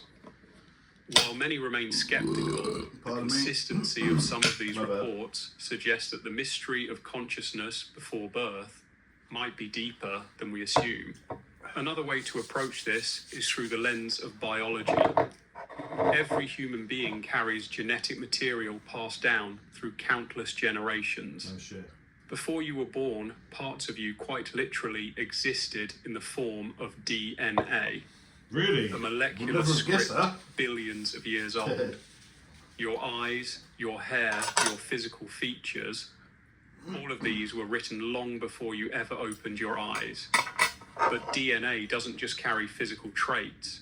Some researchers believe it might also encode predispositions, instincts, or even subtle influences on how consciousness takes shape. Could it be that your awareness before birth was somehow tied to this deep biological inheritance? 2 seconds, waiting people. for the right moment to awaken. Still, turn biology this up. only tells us part of the story. If you were only your DNA, you would be identical to every other human with similar genes. But you're not. You're uniquely you, with your own thoughts, your own experiences, your own flavour of being conscious. This is why the question of where you were before birth remains so powerful. It touches on something that science has not yet fully explained. Some thinkers go even further, suggesting that time itself is not linear in the way we experience it. In physics, the past, present and future might all exist at once, like pages in a book. If that's true, then your consciousness might not simply start at birth and end at death. It's just theories. Instead, it could be one thread of awareness moving through a much larger tapestry of existence. Always there, just shifting forms. By this view, before you were born, you already existed in some sense, but outside the That could be perspective where of deja linear vu time. comes from, I think. Imagine I've this. had that quite a bit. You're a wave in the ocean. Before the wave rises, the water is already there. The wave is simply a shape the water takes for a while before sinking back into the sea. By that metaphor, your consciousness before birth could be like the water, formless, part of something vast, waiting for the moment to rise into the distinct shape that's of done. you. And when the wave falls again, it doesn't vanish. It returns to the ocean, ready to rise again in some new way. Like a phoenix. Of course, metaphors can only take us so far. The truth is, we may never fully know what our consciousness was before we are born. Well, we can't know. But the act of wondering, of asking, is itself deeply human. True. It reminds us that our existence is not something to take for granted. True. It urges us to see life as precious, mysterious, and maybe even miraculous. So tonight, as you think about this question, let your mind drift between science and spirituality, between logic and wonder. You don't need to choose one definitive answer. You can let the question itself become a kind of meditation, an open door to possibilities that stretch beyond the boundaries of what we normally imagine. When we look at the question of what you were before you were born, we often encounter two powerful forces of thought: the certainty of science and the openness of imagination.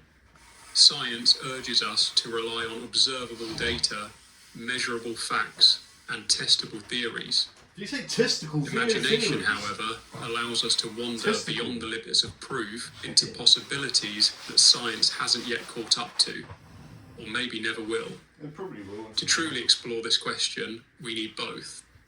If we limit ourselves only to what can be measured, we risk flattening a deeply mysterious question into a neat but unsatisfying box. If we rely only on imagination, we risk floating so far from reality that we lose touch with reason. Somewhere between these two lies the richest ground for exploration. Let's begin by considering what modern neuroscience has to say. One of the leading ideas in the scientific study of consciousness is known as the Integrated Information Theory, or IEIT. According to this framework, consciousness arises wherever there's a system capable of integrating information in a certain complex way. Your brain, with its billions of neurons connected by trillions of synapses, is an extraordinarily integrated system, and thus it generates the rich experience of being you. But before your brain developed, before those connections formed in the womb, there was no such integration, and therefore no consciousness. By this explanation, you quite literally did not exist before your brain reached a certain threshold of complexity. That explanation makes logical sense, yet it doesn't fully address why consciousness feels so deeply real. It treats awareness like a property that emerges from complexity, You know what but I it do? doesn't explain the raw experience Hope of you're it. enjoying this little The nerdy video. fact that there is something welcome. it feels like to be Brilliant you. content. That mystery, often called the hard problem of consciousness, leaves the door open to alternative possibilities. Maybe consciousness doesn't emerge from the brain at all. Maybe it already exists and the brain is simply a filter or receiver. This view is sometimes called panpsychism, the idea that consciousness is a fundamental property of the universe, present in some form everywhere, even in the simplest particles. If panpsychism is true, then the question of what you were before you were born shifts dramatically. Instead of being nothing, you may have been something diffuse, part of a universal field of awareness, a spark waiting to coalesce into individuality. You may not have had memories or a personality, but you may have existed as awareness itself, not yet bound to a body.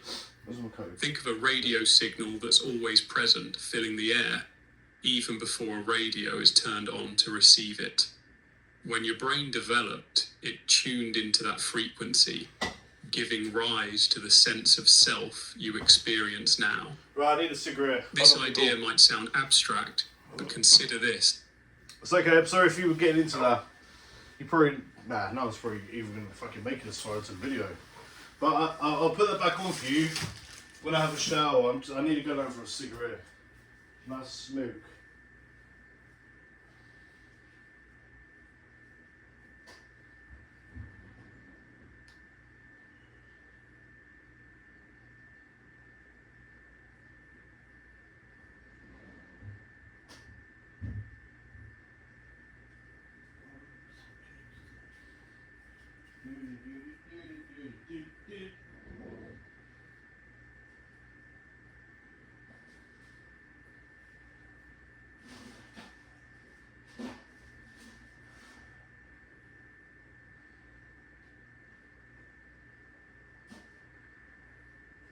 Okay, still my fucking head in. Oh, there we go.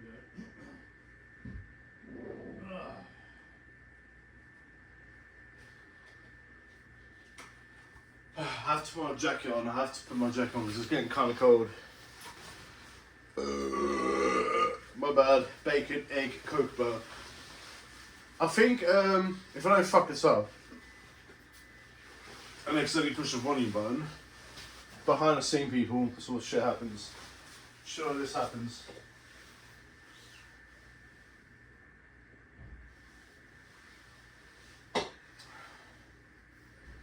Yeah, if I don't fuck up the video, I could make this like a 3-4 hour video. Yeah, thinking about it.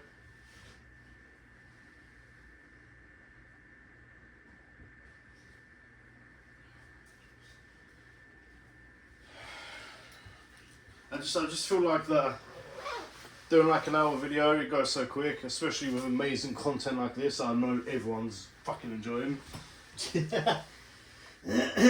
Sarcasm.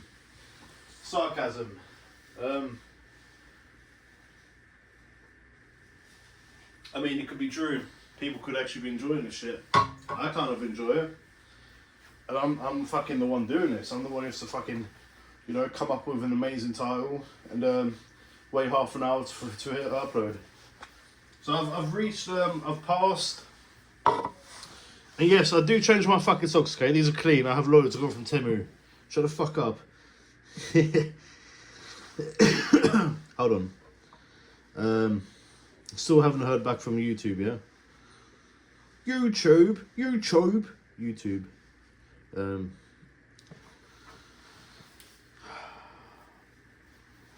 So I don't know what the fuck's going on with that shit.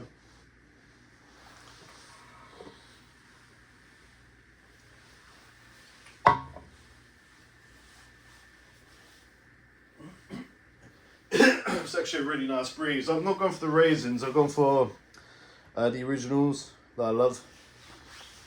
Under £2, no, under £3, £2.30 fucking 5 for a box of 20.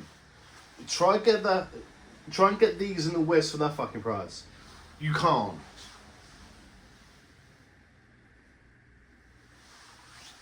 If you do come to South Korea, I love this fucking phone case. I believe that if you go to a country, you support the economy. Yeah. I could have got a crappy one made in China, but I actually got this one.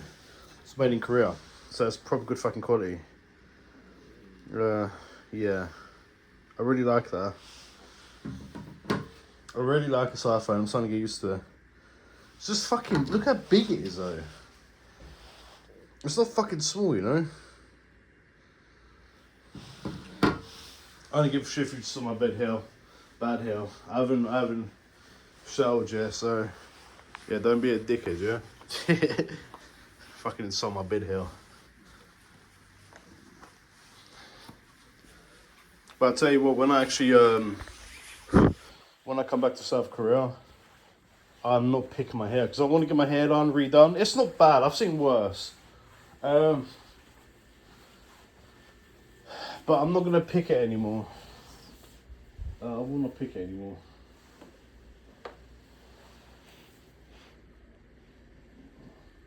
Jay, that woman's got fucking beef for me. There's this fucking woman, yeah, and basically, you know when someone's watching you, you can just feel it. I looked up and she looks up in the building, but I've just looked out the window. I've just seen her glance in the corner because she thinks I'm in the video. You silly cunt. Get a fucking laugh. Right, I'm gonna go out for a quick smoke. I need to shower. It's already 11:07. So, focus, you fucking piece of shit. There we go. I'll tell you what, I really don't like the iPhone camera sometimes.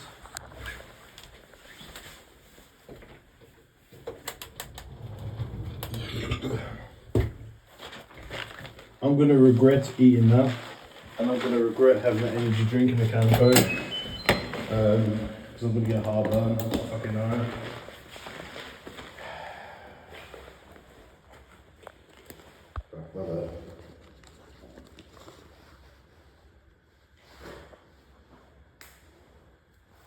I like these.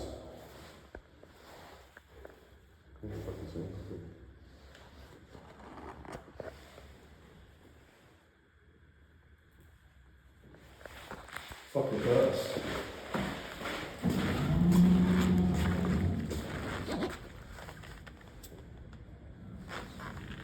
Fucking wasp.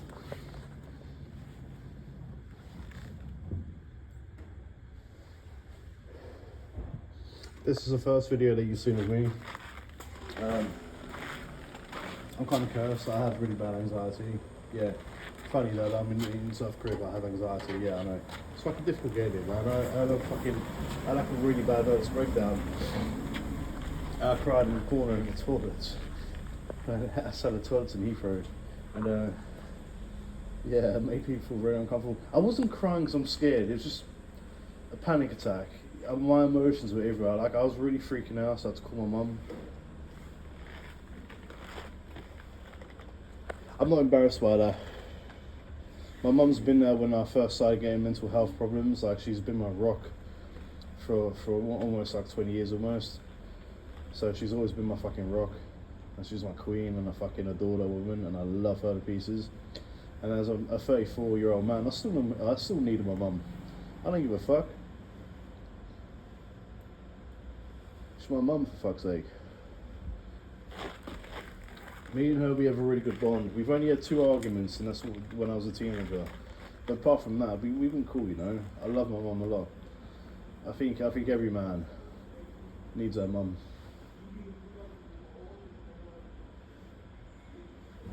Play the whole tough guy act. Oh, I don't need my mum. I'll sit on my own 10 toes. Yeah, alright, big man. Alright, cool. I had a mate like that. I used to say that until he got stabbed up. And as he was pumping out and pissed himself as he was about to pass, he called out for his mum. So, yeah, he was about 15, thought he was a big man. He was a good friend of mine, but he just thought he was too tough. He got stabbed up, stabbed in the legs and the fucking stomach, one in the neck. So he bled out pretty quick, and he just called out for his mum. Fucking sad, man. Yeah, I've seen a lot of shit. I've seen a lot of people die. I'm not happy. I'm not fucking out. That fucking flight always makes me feel, always makes me jump. I'm not bragging about it, I think it's fucking horrible, but I've lost quite a few friends to murder and drug overdoses and suicide. Quite a fucking few.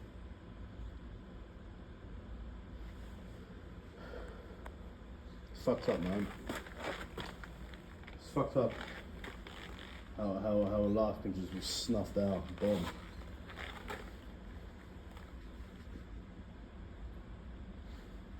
It's not good. Life's fucking precious.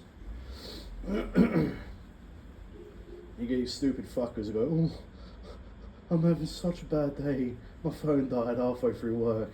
Yeah, cool. At least you're still breathing in it. Just be fucking grateful.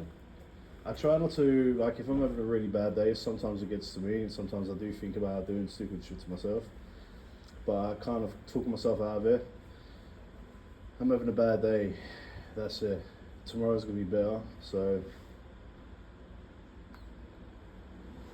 I'm just grateful that I get to wake up every day. You know, my life isn't that bad when I think about it. I'm in South Korea. I went to Japan. I have an amazing family. Well, some of my family are amazing. I have a great girlfriend, you know. I'm happy. I have a bit of money in my account. I'm not rich, but I'm comfortable. I get to experience fucking South Korea, minus the old bastards who's there. And I really want a fucking car. I really want that. It's so nice. Look how close it is to the fucking wall though. Jesus. But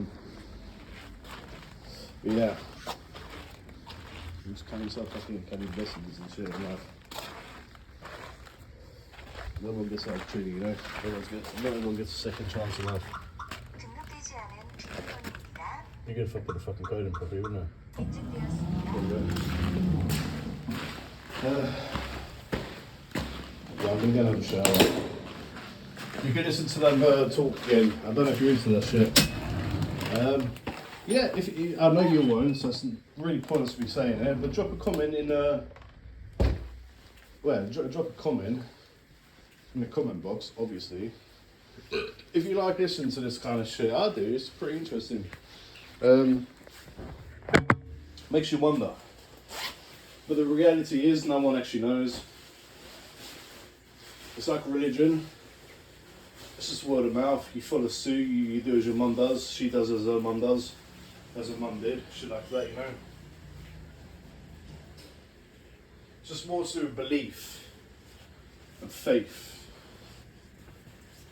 I've been through too much of my life to believe in religion. Hold on.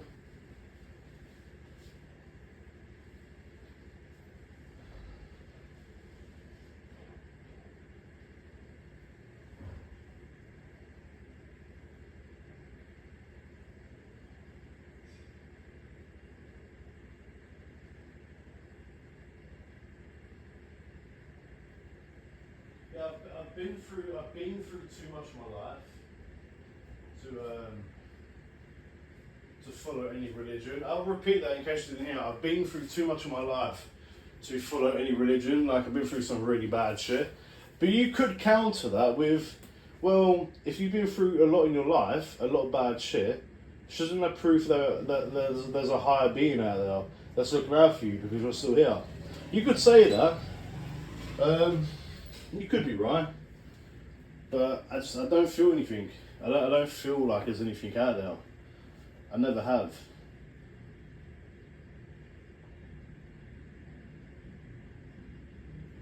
Besides, there's with Atlas, CI, whatever it's called, C1. Probably fucked the name up. A lot of people are having hopes that they're like proper convinced that it's like a UFO or like a mothership.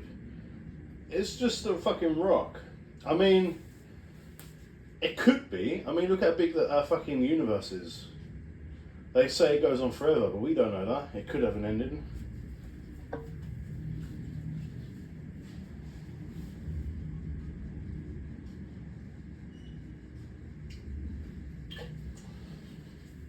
But I'm gonna go and have a shower. I'll try and find a. I mean, you're probably gonna get pissed off. I'm gonna try and find another video so you can listen to. Make the most of this, because when I give the phone to my girlfriend, the iPhone 13,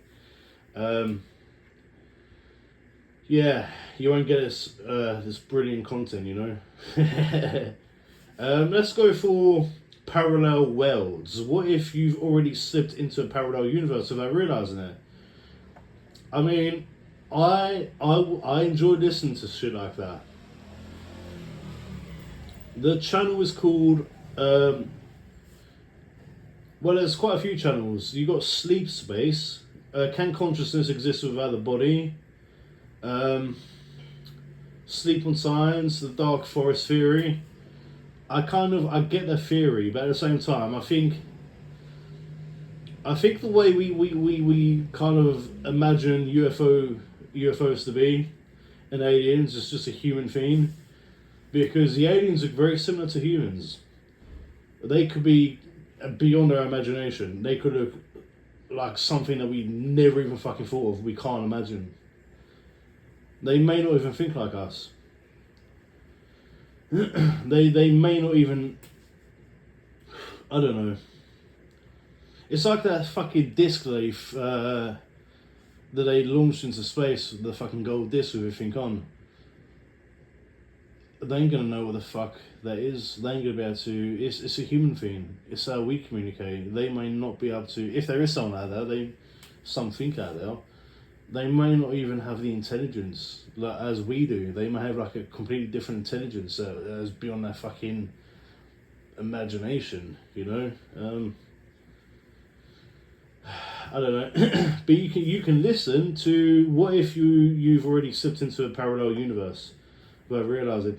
I kind of get that. Like, there are a few things that have happened that I've had to question, like just little things. Like when I'm at home, I kind of like put my lighter on the table, and I look back and it's vanished, and I can't find it. No one's touched it because it's literally within like 5 minutes, and I haven't moved from that spot. That's happened a few times. I've dropped something and I've looked down to pick it up and it's not there. I've checked everywhere. My room's very clean. I've looked underneath the bed, everything. Not there. It's just vanished. Underneath the TV stand, everything. Wardrobe, yeah. And I remember when I was a child, I kept having this fucking dream that I was walking up this pebbled driveway somewhere.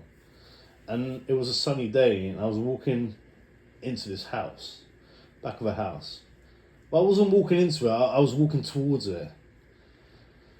And there was a washing line out, and it had a white sheet on and a black t-shirt, I remember that. And I remember when I got with my ex-girlfriend, and she was studying in Yorkshire. And I was at this hotel, it's B&B actually. I was at this B&B for about 3-4 days. I booked it. And on the last day, she was at uni. I was going to go and stay in a dormitory. And on the last day, it was like this community garden, like this community area where like you had to kind of be a resident there to walk in. And I was waiting around there, and it come to about 4 p.m. and she come. I remember I had my bag. I sprayed a bit more Gucci on. And I remember I had a can of Stella. Don't know why. Pardon me. And I remember she was talking to me for a while. We was hanging out. And I remember we walked around this gated community because it was like a circle, like obviously. How else could you walk around it? And yeah, we walked up this pebble driveway, and it was the back of the B&B that I was staying in, bed and breakfast. And I kind of stopped and what the fuck? Now, I had that dream when I was very young, and I had it quite a few times. And it happened. I don't know. I know you probably think I'm talking shit, but I've had that quite a few times. Sometimes I can sense when the atmosphere's off in the house, or like in my bedroom. I don't know. The dream I can't explain. Yeah. I'm gonna shut the fuck up. I'm gonna put what if you've already slipped into a parallel universe without realising it. I'm gonna put that on. It said like 16k views in like 2 weeks. So I don't know if it's gonna be a good video or not, but I'll be really quick. I normally shout twice a day. yeah, so I need to have a shower. I've already cleaned. Yeah, so I'm gonna put it on now. I'll be like 5 to 8 minutes around that time. I'll try and be quick, yeah? Okay, I'm gonna play it now for you people. Picture this.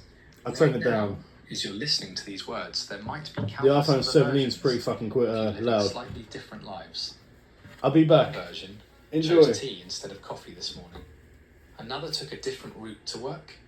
And perhaps, just perhaps, the version of you from yesterday slipped quietly into this reality while you were sleeping, carrying memories that don't quite match the world around you.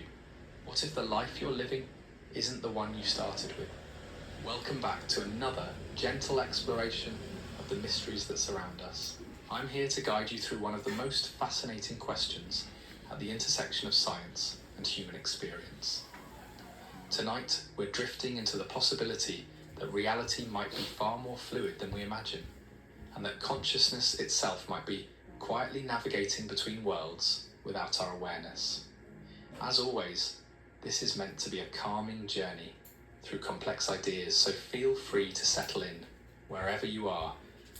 Let your mind wander as we explore together. And if you find these explorations meaningful, a gentle like helps others discover these conversations. And subscribing ensures you won't miss our next journey into the unknown. I'm gonna pick your Now, charge. before we dive deeper, I want to be clear about something Screen's gonna important. go black, sorry. What we're exploring tonight exists at the fascinating boundary between established science and speculative possibility. While quantum physics has given us remarkable insights into the nature of reality, I'll be back. many of the ideas we'll discuss remain unproven and exist more as thought experiments than confirmed facts. Think of this as an intellectual meditation, a way to stretch our minds and consider what might be possible in a universe far stranger than our everyday experience suggests. To understand how we might slip between realities, we first need to appreciate just how strange reality is at its most fundamental level. Quantum mechanics, the branch of physics that describes the behavior of matter and energy at the smallest scales, reveals a universe that defies our intuitive understanding of how things should work. At the quantum level, particles don't have definite positions until they're observed.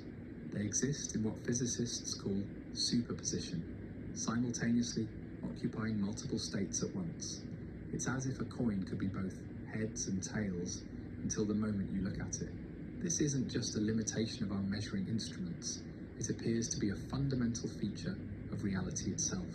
The many worlds interpretation of quantum mechanics, first proposed by physicist Hugh Everett III in 1957, suggests something even more extraordinary. According to this interpretation, every quantum event that could have multiple outcomes actually produces all possible outcomes, each occurring in its own separate universe. When that quantum coin is flipped, it doesn't just land on heads. I was getting some fresh clothes ready. It lands on heads in one universe and We're tails not in another, grey joggers creating today. a branching tree of realities that grows more complex with every passing moment.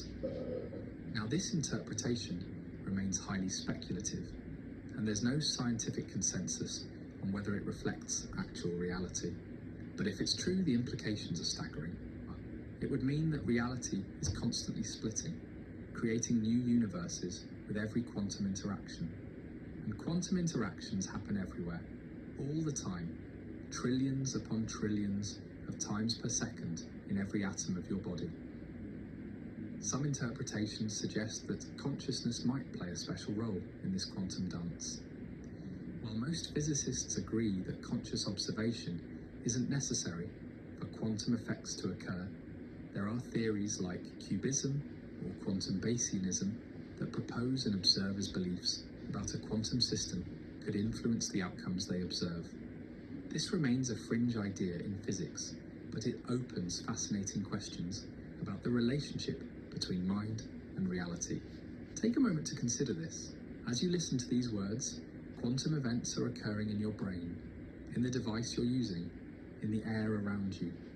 If the many worlds interpretation is correct, each of these events is creating new branches of reality. You might think of it as reality constantly offering you choices, most so subtle that you never notice them consciously.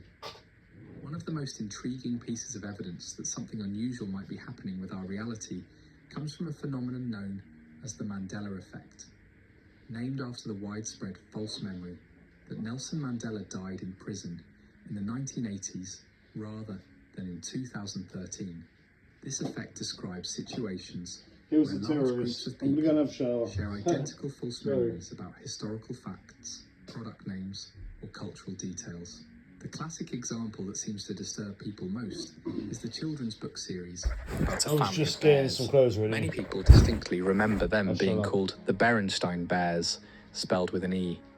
But when they check, they find the books have always been the Berenstain Bears with an A. And a Monopoly man. The consistency of this memory error across thousands of people is remarkable. Another famous case involves a line from Star Wars. Countless people remember Darth Vader saying, Luke, I'm your "Luke, father." I am your father." Yeah. But when you watch the actual scene, Vader simply says, "No, I am your father." The word Luke is never spoken. He said Luke. Now, I'm your mainstream father. science explains the Mandela effect through well-understood principles of memory formation and social influence. Our brains don't store memories like video recordings. They reconstruct them each time we recall them, and these reconstructions can be influenced by suggestion, expectation, and social reinforcement. When many people share similar false memories, it's often because they've been exposed to similar sources of misinformation, or because the false version feels more natural or expected than the true one. But here's where it gets interesting from a parallel universe perspective. If realities are constantly branching and merging in ways we don't fully understand, could the Mandela effect represent something more than just flawed memory? Some speculative theories suggest that these collective false memories might be traces of alternate timelines, breadcrumbs left behind when consciousness shifts from one reality to another. This idea remains completely unproven and highly speculative, but it raises fascinating questions. If you've ever had the eerie experience of remembering something differently than everyone else around you, you might have felt a moment of doubt about the nature of reality itself. Was your memory simply wrong, or were you remembering something from a slightly different version of history? As we explore this speculative territory, it's worth considering what signs might suggest that consciousness occasionally slips between parallel realities. Again, these are not scientifically proven phenomena, but rather patterns that some people report experiencing and interpret as evidence of reality shifting. One of the most commonly reported signs is an increase in synchronicities, those meaningful coincidences that seem too perfectly timed to be random. You think of an old friend, and they call you within hours. You need to find a specific piece of information, and it appears unexpectedly in your social media feed. You keep seeing the same numbers, like 1111, in different contexts throughout your day. From a conventional perspective, synchronicities are often explained by cognitive biases like the frequency illusion, where we notice things more often once they're on our mind, or confirmation bias, where we remember the hits and forget the misses. But some interpretations suggest that synchronicities might represent moments when our consciousness is more aligned with the flow of a particular reality, or when we are transitioning between timelines where different patterns of cause and effect are at play. Another commonly reported sign is the experience of environmental anomalies. People describe walking through familiar neighborhoods and noticing buildings that seem new, but which everyone insists have always been there. They remember geographical features being in different locations, or stores and restaurants appearing or disappearing without explanation. These experiences are usually dismissed as simple memory errors or lack of attention to gradual changes in our environment. But pause for a moment and consider your own experience. Have you ever had the feeling that something in your environment was subtly different, even though you couldn't put your finger on exactly what had changed? Have you ever walked into a room and felt like the furniture was arranged differently than you remembered, or looked at a familiar street and felt momentarily disoriented? Time distortions represent another category of reported experiences. People describe feeling like they've lost time, or like time has suddenly sped up or slowed down in ways that can't be explained by normal variations in attention or perception. They might arrive somewhere much earlier or later than expected.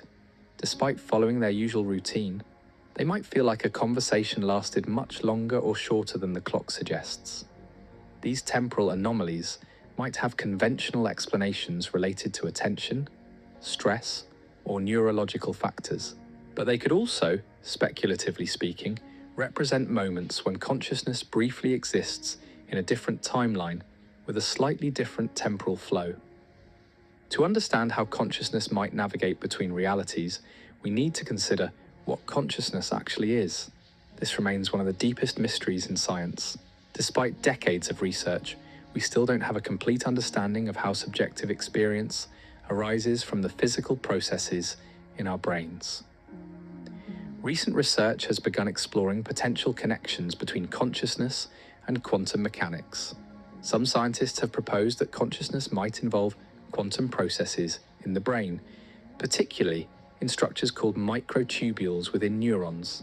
This quantum model of consciousness remains highly controversial and is not accepted by most neuroscientists, but it offers intriguing possibilities for how consciousness might interact with the quantum foundations of reality. If consciousness does have quantum properties, it raises the speculative possibility that it might not be as tightly bound to a single timeline as we usually assume.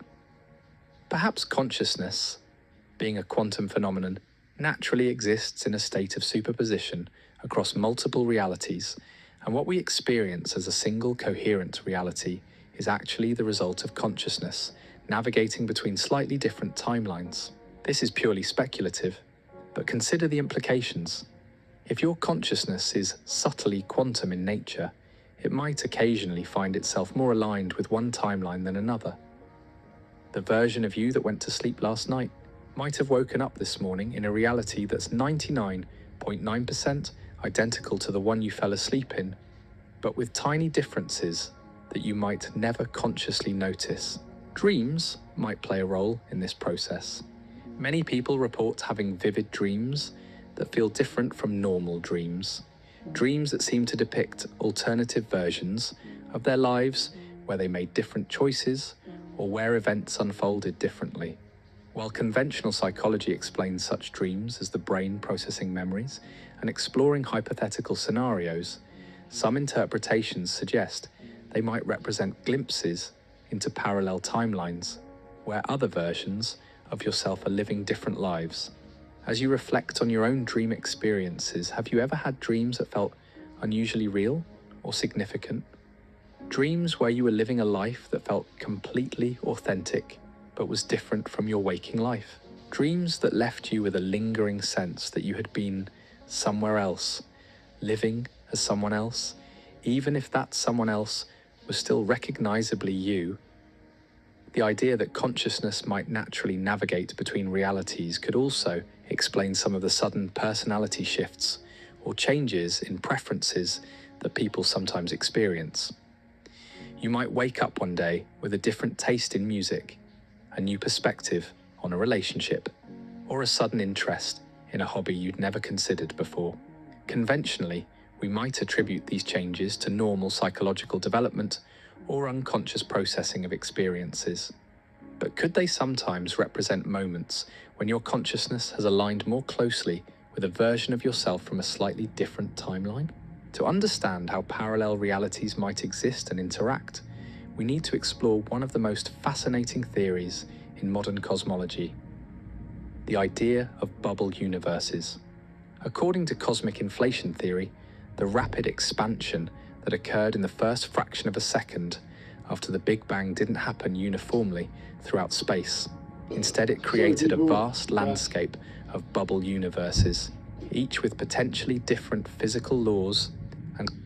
So if you was getting into that, it's called Sleepy Physicist. What if you've already slipped into a parallel universe without realising it? So it was literally 2 weeks ago, so just go back on there. I needed that shower. Fucking needed it. Oh, I feel so good now. when I normally say I'm gonna have a quick shower, it's normally not quick. I mean, it's quicker compared to what I would have at home. I have like a quick shower in the morning at home, but because I do like a lot of labour work, what I did, I would come home and have like a 20-25 minute shower. It's like a really steamy shower, you know. Get that old hair levered up, whatever the fuck you call it, and just wash myself like 3 or 4 times in one fucking shower. Yeah. It smells good now.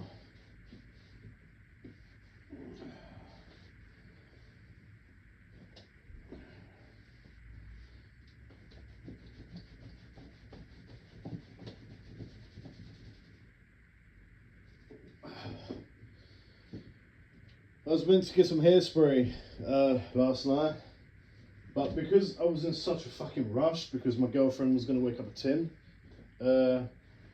If you're new to the channel, basically she works in taxes. She's like a really high up employee at a company.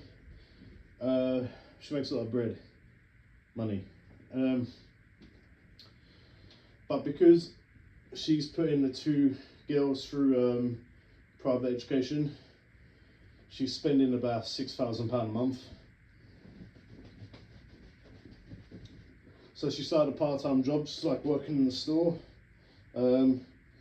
just like boost her income. So yeah, she normally worked where she works. It was the first week, so she done Monday till Tuesday, 11 till 6. Then she would get home for about 6:30 in the morning, go to sleep until about 8 o'clock. Then, no, about 7:30 actually, tell a lie. Then I'll wake her up, then she'll have to go to her main job, 9 till 6. So yeah, she's been pretty fucking tired. And now she told me yesterday that she's got another job interview, but it's doing it online, taxes online. And I said to her, well, you want to be fucking careful because you're going to burn yourself out. It's not good for her health, you know, it's not good for anyone's health. But she knows I can do it when I'm working also. I think she owns a part of the company that she works for. She's got like a lot of stock in it, a lot of shares. So, yeah. But I still worry about her.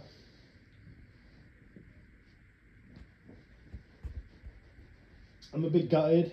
I'm a bit sad. I'm going back home 2nd of December for a couple of months because that's where, if you knew, basically she's got like stage 1 cervical cancer. The doctor said it won't spread. And she won't die. It's really small and it's really early.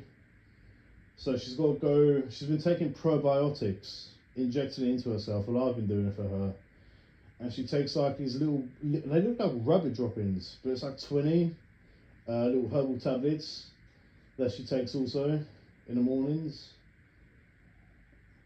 I said to her, it won't get rid of the cancer. It won't get rid of the cancer. Yeah, it's sad, man. My girlfriend's got fucking cancer. Although she won't die from it, it's still heartbreaking. I still worry about her a lot. Yeah. It's fucked up, innit? Can't really tell my family about it. Well, my mum knows about it. Because her and my mum talk. My little brother knows about it, but my older brother doesn't. My older brother would say, "Oh, well, just fucking leave her, mate. She ain't worth the fucking the hassle." That's his mindset, which is fucking disgusting. I ain't leaving her. And the truth is, like, if it was the other way around, I know she wouldn't leave me.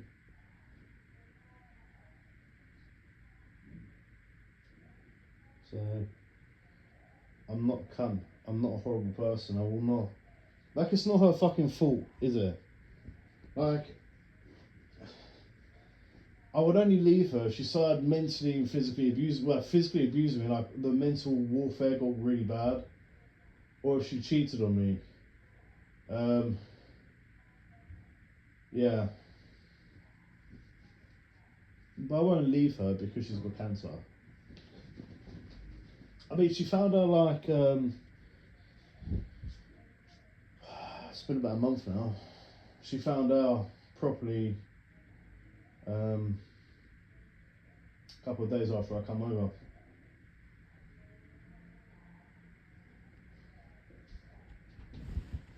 But she's eating properly. She's eating really well. She's full of energy. I said to her, wait now, spray my armpits. If you're a man, you understand. Women don't. Well, they probably do, so to smell it. But I said to her, when you need to get surgery. You need to get surgery. I've seen people get taken out by cancer, and it's horrible.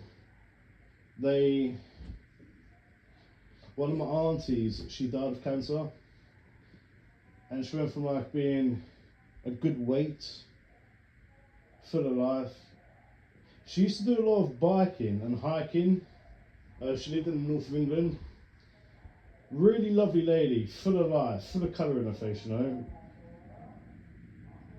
And I don't remember what cancer it was, but it was a nasty cancer. And I mean, it's all nasty, but this swept through her very quick. It took her out pretty fucking quick, and very aggressive. And I remember the last time I saw her, she was literally just like skin and bone. She couldn't talk properly. Like her throat seemed really dry. It sounded really dry, and like she was just struggling to breathe. And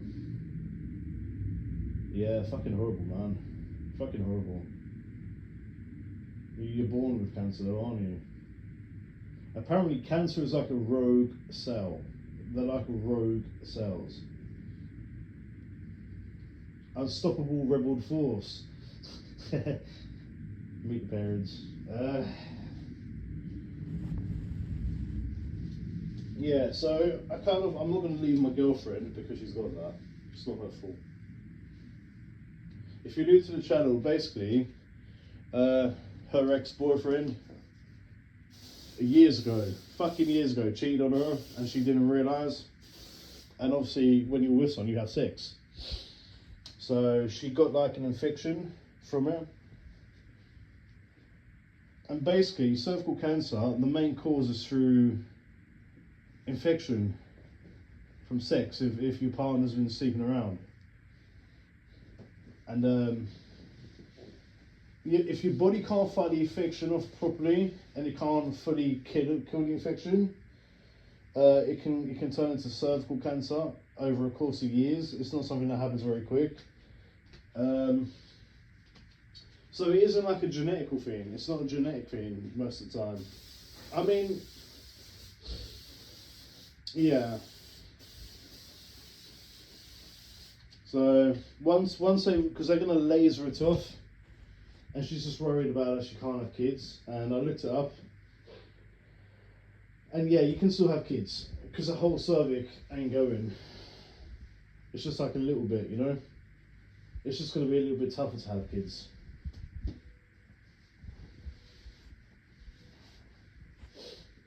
So, gentlemen, if you want to fuck around cheating your girlfriend, just break up with them. Don't go and cheat on your girlfriend, yeah? And ladies, make sure you have a strong immune system, because if you sleep around, there's a chance in the future that you may get cervical cancer. And you want to hope to God that it was caught early, like it was with my girlfriend. You want to hope to fucking God. And I'm trying to be positive, but I know how quick things can change. Like, and it scares the fucking shit out of me. She's going back to the hospital early December. And I'm hoping that she gets a call. She calls me up and she says, like, oh yes, it's good news, blah, blah, blah. I don't know, I hope. The doctor never seemed concerned. 2 6.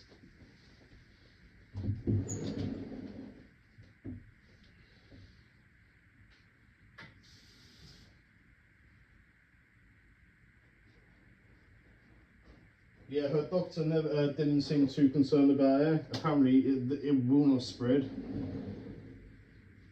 But anything can happen. Nothing's solid, you know.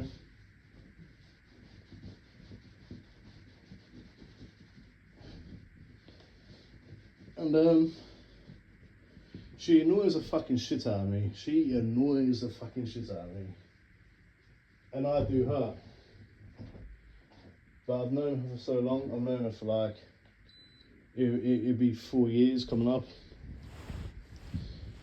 So, she's been a huge part of my life, you know. And I can't really imagine life without her, you know. No gay boohoo shit, I'm just saying, I'm just being real. I'm not one of these people that I can find someone very quick. I need to trust them. And I need to have that connection. So, yeah. Anyway, I'm not trying to be negative. Just, gentlemen, boys, if you thinking about fucking around, cheating on your girlfriend because you're not happy, just be a fucking man and break up. Yeah. Don't just sleep around. Give her an infection because she won't deserve that. You could be putting her life at risk, big time. And ladies, keep your fucking legs closed, okay? Don't just sleep with someone. Don't just go around sleeping with someone. There's a chance you may regret that in the future. And it could stop you from having kids in the future if you want kids in the future. So just be fucking sensible, yeah? Anyway, my bad, people. I'm just helping. I'm just trying to give people advice, you know, because not a lot of people know about that. That sleeping around and giving your girlfriend an infection, or getting an infection because you're opening your fucking legs, it can cause cervical cancer.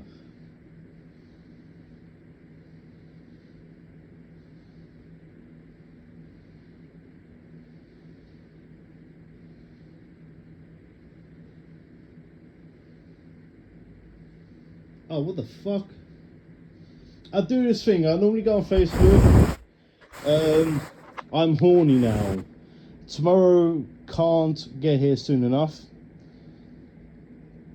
I think that's American because British people don't say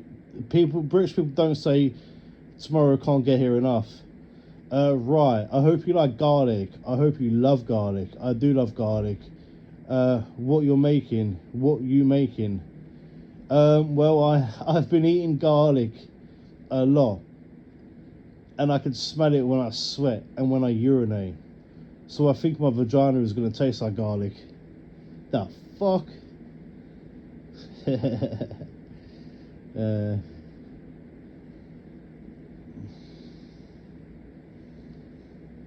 We moved from US to Italy. Now we can relax about kids safely at school.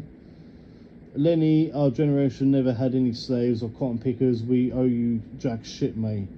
It's true.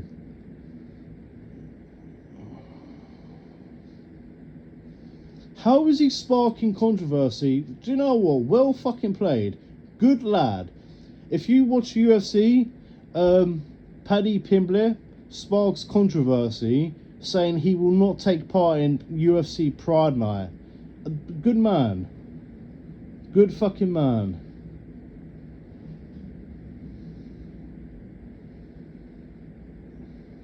Hold on.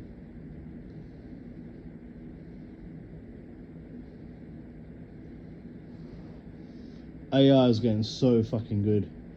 It's kind of scary how good AI is getting.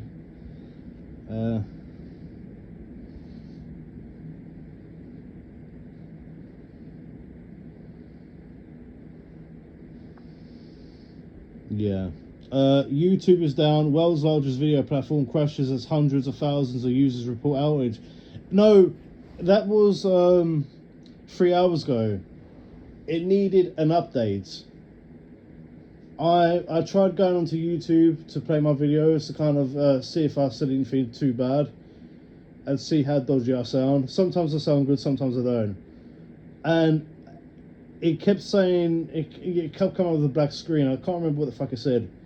But I went onto the store and it just needed an update. And once I updated it, everything ran fine. Obviously, that's why you've been listening to YouTube.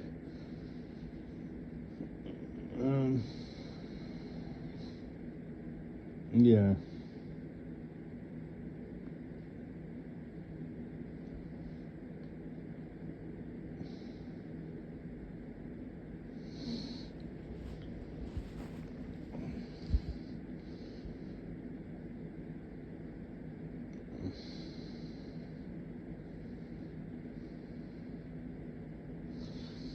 Knickers in the UK means underwear, women's underwear.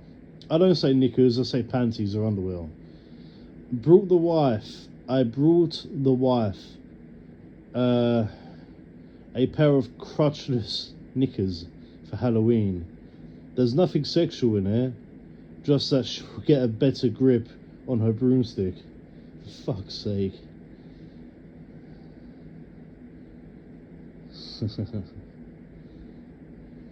It's crazy, man.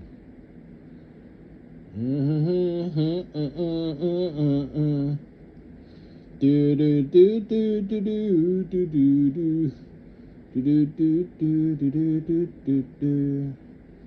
Do do do do do do do do. Do do do do do do do.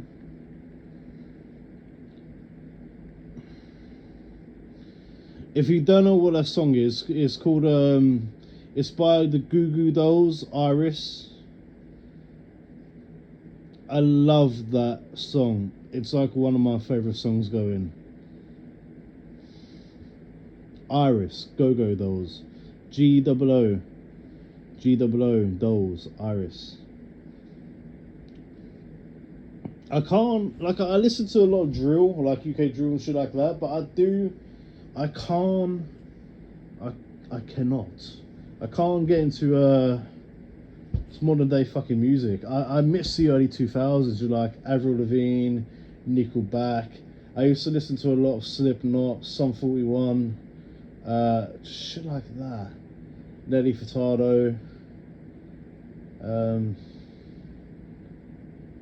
J-Lo, Britney Spears. I used to listen to all that shit.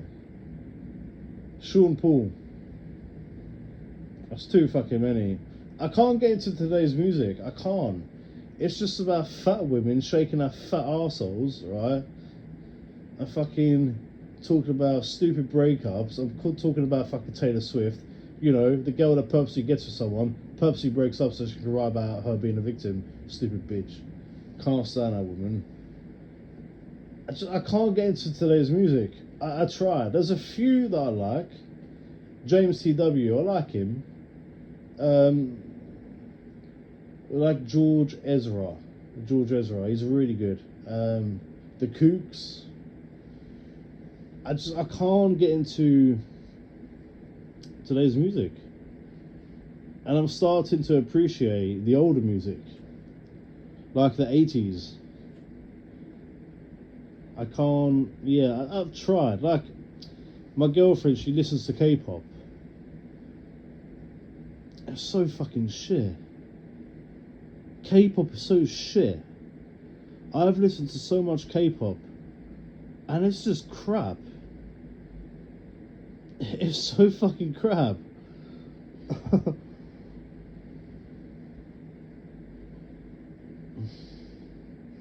Each to their own.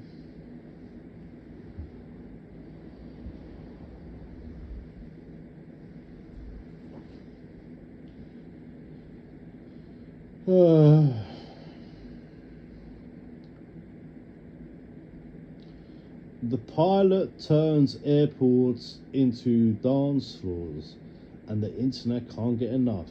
That's stupid. It's fucking cringe.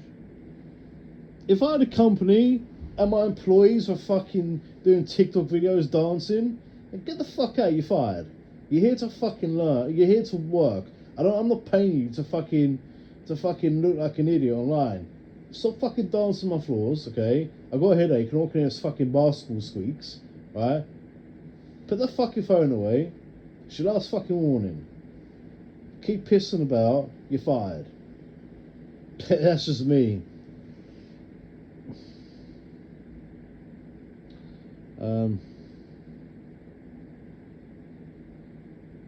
How is that awkward? Do you know what really annoys me? Whatever Trump does, there's always fucking little pedo lefties. Trump, 79, awkwardly tells world leader she's beautiful. Okay, what's wrong with that? What's wrong with complimenting a woman? Oh, if Biden done it, old pissy pants, the world wouldn't have a problem. The lefties would be loving her. I may go out for a cigarette in a minute, another smoke cigarette. Hold on, I just want to see that ice thing I did.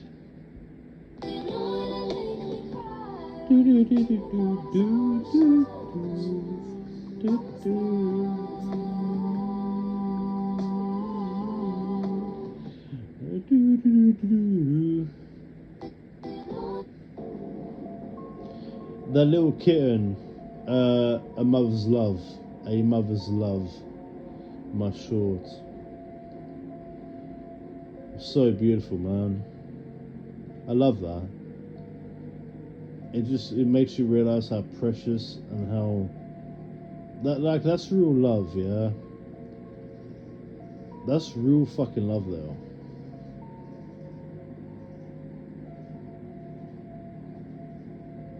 I love it.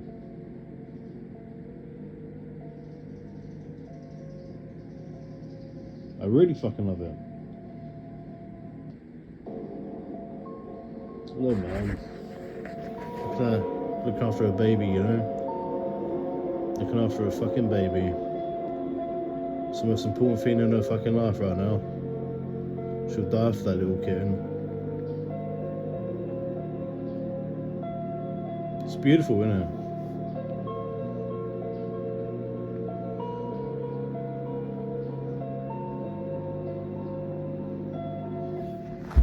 Sorry, sometimes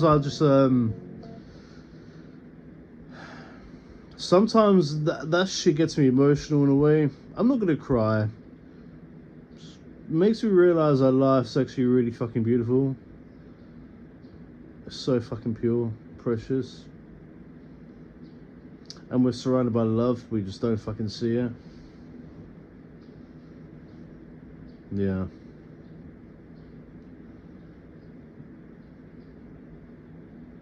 It's weird because sometimes I can be talking and I see something. Like, I don't know why, but that gets me fucking emotional. I don't know why. Is it because it's pure love? I don't know. It just shit like that always fucking breaks my heart in a way. I haven't seen that kitten since. I've seen a mother. I don't know. But I hope the little kitten's okay.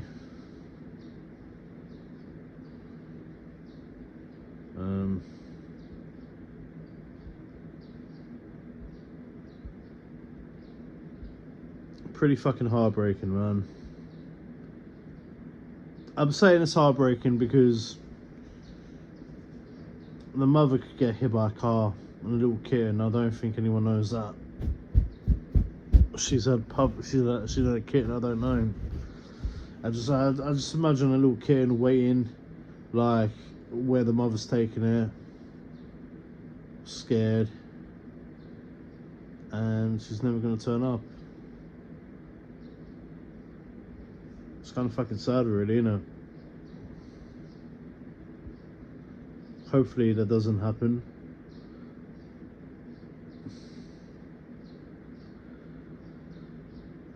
Yeah, my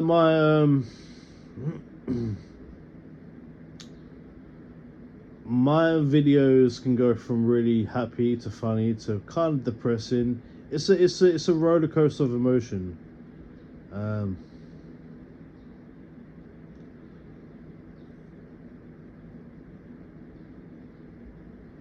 Yeah, sometimes I just get lost in thought. Sometimes, you know. I can't help that. We all do. Yeah, give me 2 seconds, people. I need to. I didn't realize that you were still in darkness. I'm sorry. I'll keep it like that. I just need to go and sort my hair out. Yeah, I'm gonna put on the quantum paradox is so strange and terrify scientists. I don't know what it's about, but let's give that a listen. I'm just quickly gonna go sort my hair out and brush my teeth. Okay? Actually, no, I already brushed my teeth. What the fuck? I'm gonna sort my hair out. Works. Maybe it's other. Most of the time, the universe feels solid. You drop something, it falls. You It's turn off the not lights, solid. the room goes dark. Things follow cause and effect. One thing leads to another. It's simple. But every now and then, something doesn't line up. You read about particles being in 2 places at once, about experiments where the outcome seems to depend on what someone decides later, about measurements that change the thing being measured. And you tell yourself, maybe that's just how the math works. Maybe it's only weird in theory. Then you look closer, and you realize it's not just theory. These are real experiments, repeated, verified, and still completely confusing. Not because we haven't studied them enough, but because no one can agree on what they actually mean. That's what this video is about. Not the surface level quantum is weird stuff, but the real paradoxes. The ones that have been around for decades and still don't have a clear answer. The ones that keep scientists up at night, because if they're true, then we might have the universe all wrong. When people hear the word paradox, they usually think of something like a logic puzzle or a brain teaser, something strange but mostly harmless. But in quantum physics, paradoxes aren't just puzzles. They point to something much deeper, a place where our understanding of reality breaks down. In classical physics, things make sense. If you throw a ball, it follows a path. If you flick a light switch, the bulb turns on. You might not know all the details like air resistance or the exact current running through the wire, but the basic logic is solid. The world behaves in a consistent, predictable way. That's how Newton's laws and later Einstein's relativity worked. Everything had a cause and effect. If something happened, there was a reason. But when scientists started looking at things on a much smaller scale, atoms, electrons, photons, they began to notice something strange. The rules didn't just get more complicated, they got weird. It wasn't that they didn't understand all the variables, it was that even with full knowledge, they couldn't predict certain outcomes. They could only calculate probabilities. That's where quantum mechanics came in. It gave us a framework to deal with this unpredictability. Instead of saying, this will happen, quantum mechanics says this might happen, with this chance. And it works. Quantum theory is one of the most accurate and successful scientific theories ever created. It powers our electronics, lasers, MRI machines, GPS satellites. Without it, modern technology wouldn't exist. But here's the problem. Even though quantum mechanics works incredibly well in practice, we still don't really understand what it means. The equations describe what particles do, but they don't tell us what those particles are or why they behave that way. And when we try to figure that out, we run into paradoxes, situations where different parts of the theory seem to contradict each other or lead to impossible conclusions. These paradoxes matter because they tell us something important. We're missing something. It's like having a phone that works perfectly, but every once in a while, the screen flashes with strange symbols you can't explain. Sure, it still calls and texts just fine, but don't you want to know why those flashes happen? That's what quantum paradoxes are. They're glitches in the story we tell ourselves about how reality works. One of the biggest issues is the idea of measurement. In quantum mechanics, a system can exist in many possible states at once, a situation called superposition. But when we measure it, we only see one outcome. That's fine from a practical standpoint. But what exactly counts as a measurement? A machine? A person? Does the universe know when it's being measured? That's where things get fuzzy. And that fuzziness leads to all sorts of confusing scenarios. Particles that seem to choose a path only after we look. Systems that seem to depend on whether someone observes them or not. In some cases, the outcome of an experiment appears to depend on decisions made after the event took place. These aren't just theoretical ideas. They come from real experiments, repeated many times. And every time, they make physicists uncomfortable because the results challenge some of our most basic assumptions about time, space, and cause and effect. Even worse, there's no single interpretation of quantum mechanics that everyone agrees on. Some physicists believe the wave function, the mathematical object that describes a quantum system, is just a tool for calculating probabilities. Others think it represents something real. Some say particles exist in many worlds at once and split into separate realities when measured. Others believe everything is deterministic and we just don't have all the information.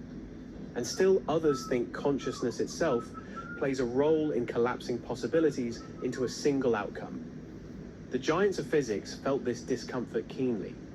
Richard Feynman famously quipped, "Nobody understands quantum physics," a nod to its elusive core. Niels Bohr went further. Those who are not shocked when they first come across quantum mechanics cannot possibly have understood it. Roger Penrose, blunt as ever, declared, "Quantum mechanics makes absolutely no sense." Albert Einstein, unsettled by its implications, warned, "If it is correct, it signifies the end of physics as a science." And Erwin Schrödinger, whose own equations fueled the revolution, lamented, "I do not like it, and I am sorry I ever had anything to do with it." Together, these voices remind us that quantum mechanics isn't just a puzzle to solve. It's a mirror reflecting the limits of our grasp, a challenge we may never fully meet. For now, we measure, we marvel, and we muddle on, caught between awe and exasperation at a universe that refuses to play by our rules. These disagreements aren't just academic.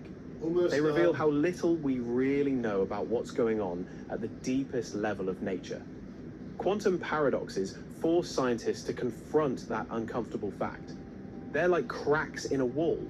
You can paint over them, but they're still there. And if you ignore them for too long, They get the bigger. whole structure might be less solid than it seems. Right, I'm gonna make a coffee.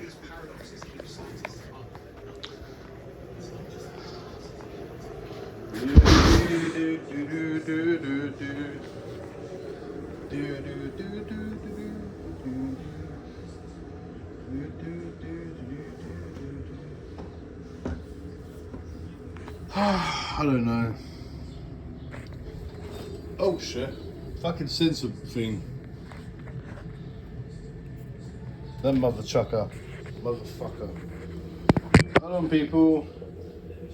Coffee time.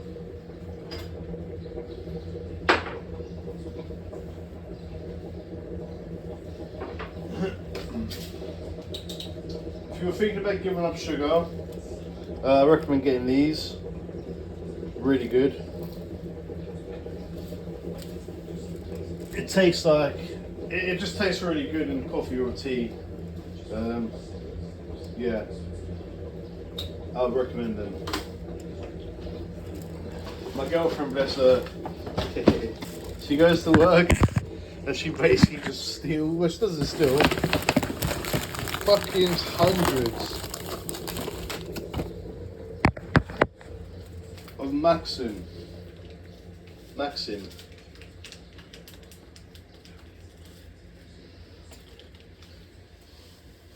So the plan is just to do a long video, and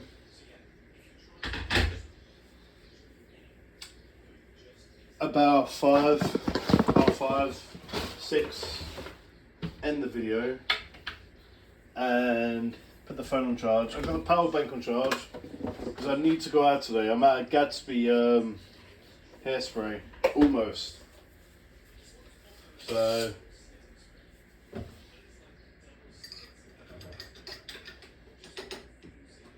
just have a nice cup of coffee, you know.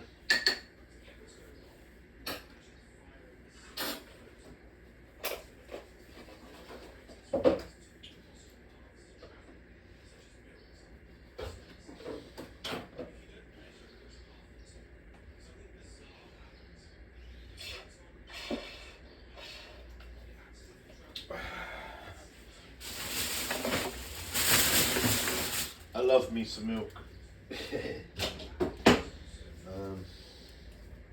Wash my hands quickly.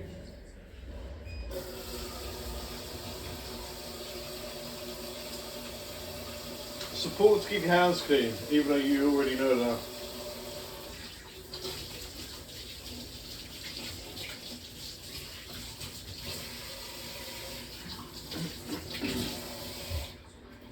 I'm kind of worried at the moment.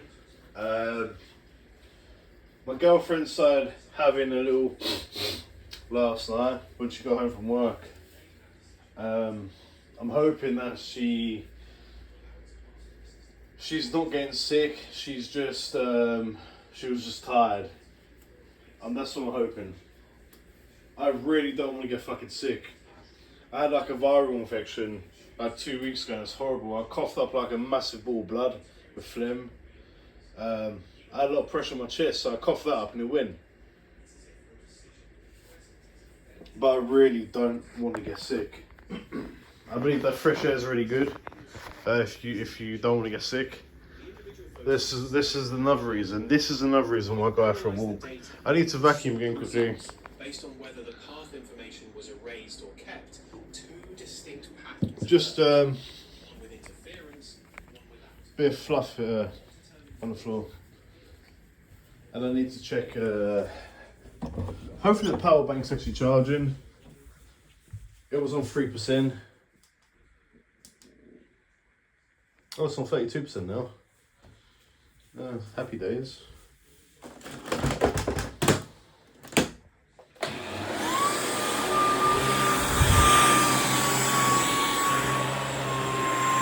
I haven't been over that bit, so that bit's already been vacuumed. The fluff from the socks. And I'll do her there again.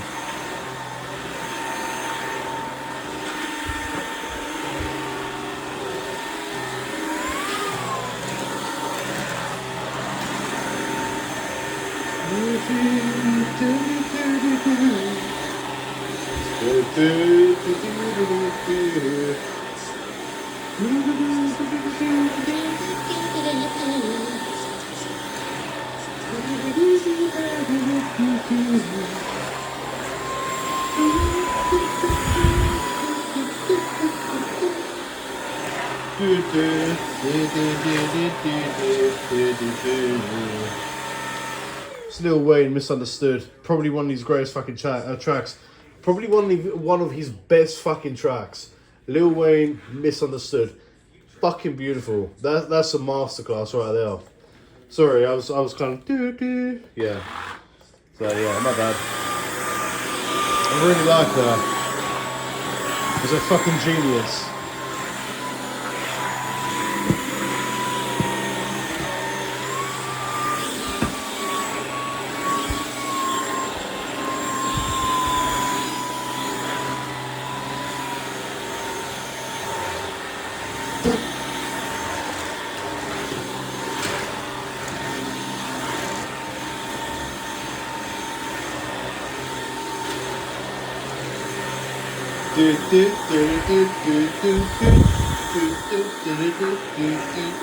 Six for seven. That's not a good one.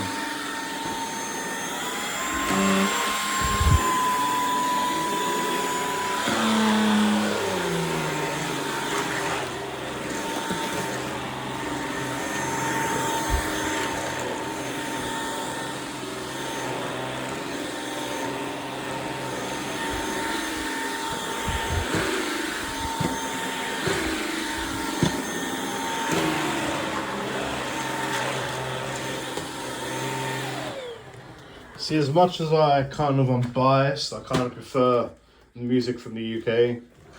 I'm not ignorant.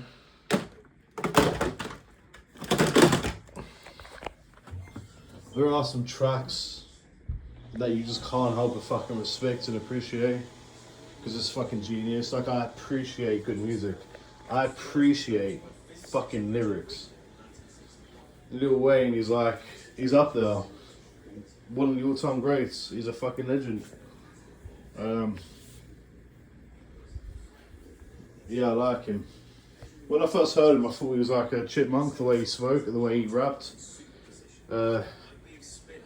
Yeah, it's pretty weird. I kind of saw him and I thought it was like a little midget, Whoopi Goldberg. Like a dwarf Goldberg, Whoopi Goldberg, yeah. But he grew on me. I like him. The particle is no longer in both states. It has a value now. Reality has locked in. But now, imagine Wigner himself is outside the lab and hasn't yet looked at the result. From his point of view, the lab, including his friend, is still part of a quantum system. He hasn't observed anything yet, so to him, the lab is in a superposition. The particle is in both states, and since the friend interacted with it, he's in a superposition too. Having seen it spin up and spin down in different branches of the wave function. I like this. That's where the paradox kicks in. Wigner and his friend both did everything right. Now I'm going to put on a little bit of aftershave of White Musk. Saw a clear result. I know Musk is bad. This is really good. That measurement hasn't happened yet. He sees the entire lab as one big entangled system still in superposition. So who's right? One person sees a definite outcome. I like smelling good. I think there's no excuse in 2025 to smell fresh. It's about what actually exists. Now for a long time, Hold on, people. this was just a thought experiment. Yeah, I use this. Ignore the lid, okay? It's clean. It's just because it's been sitting. It's got to be glued. So I use that, and I use this to finish it off. Man in Matte.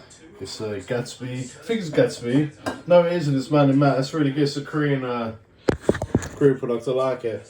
It doesn't leave your hair looking oily. It just looks normal, like a natural hold. But it's really good. I like it. And it really holds good.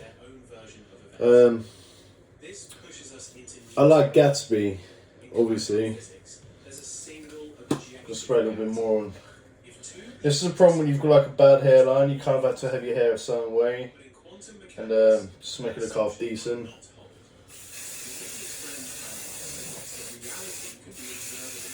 I clean my hair every day anyway.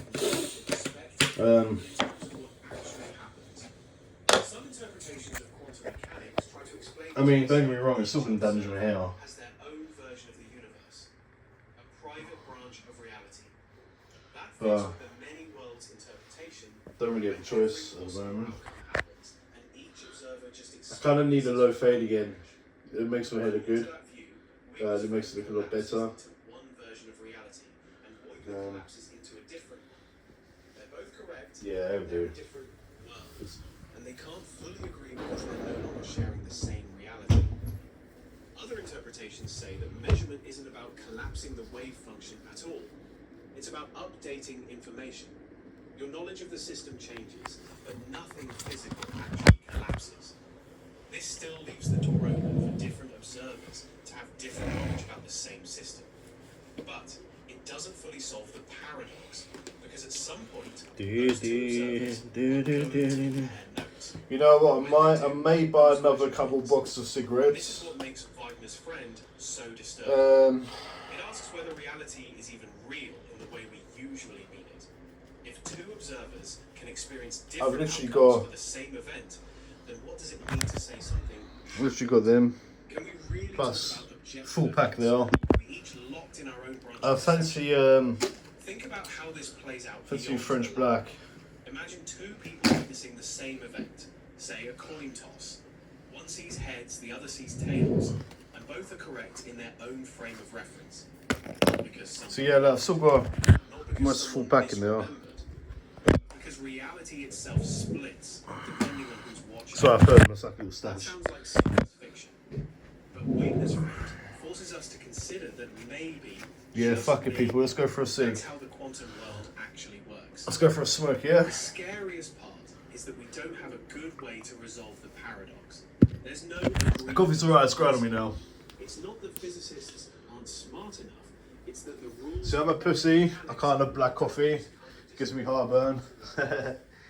Gives me really bad heartburn. I said to my girlfriend, oh fuck. I said to my girlfriend I won't put the AC on today. Even though it's... It shows that the act of measurement isn't just about reading. Yeah, but apparently the kids are really cold. It's their home, you know? So I'm not gonna be a dick about that. Like, I'm not one of these fucking arseholes. Well, I'm the adult. You ain't home, so I'll put it on if I want. Nah, fuck that. I'm not a cunt. It's fucking horrible. They're good kids, man.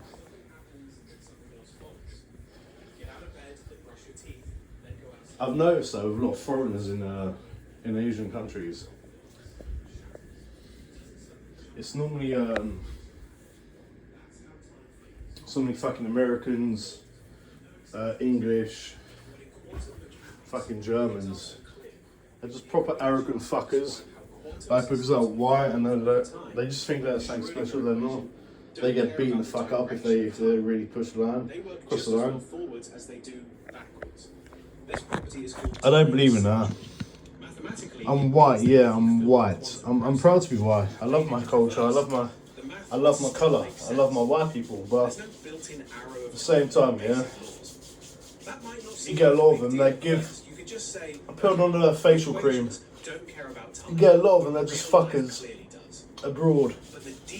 Don't like that shit. You're in that country, yeah. You're in someone's country. You respect them. You ain't nothing special. Suggests that the outcome of an event can depend on something that hasn't happened yet. That's the idea behind retrocausality, where the future has an effect on the past. Let's look at an example that's often used to explain this. The delayed choice quantum eraser, which we covered earlier.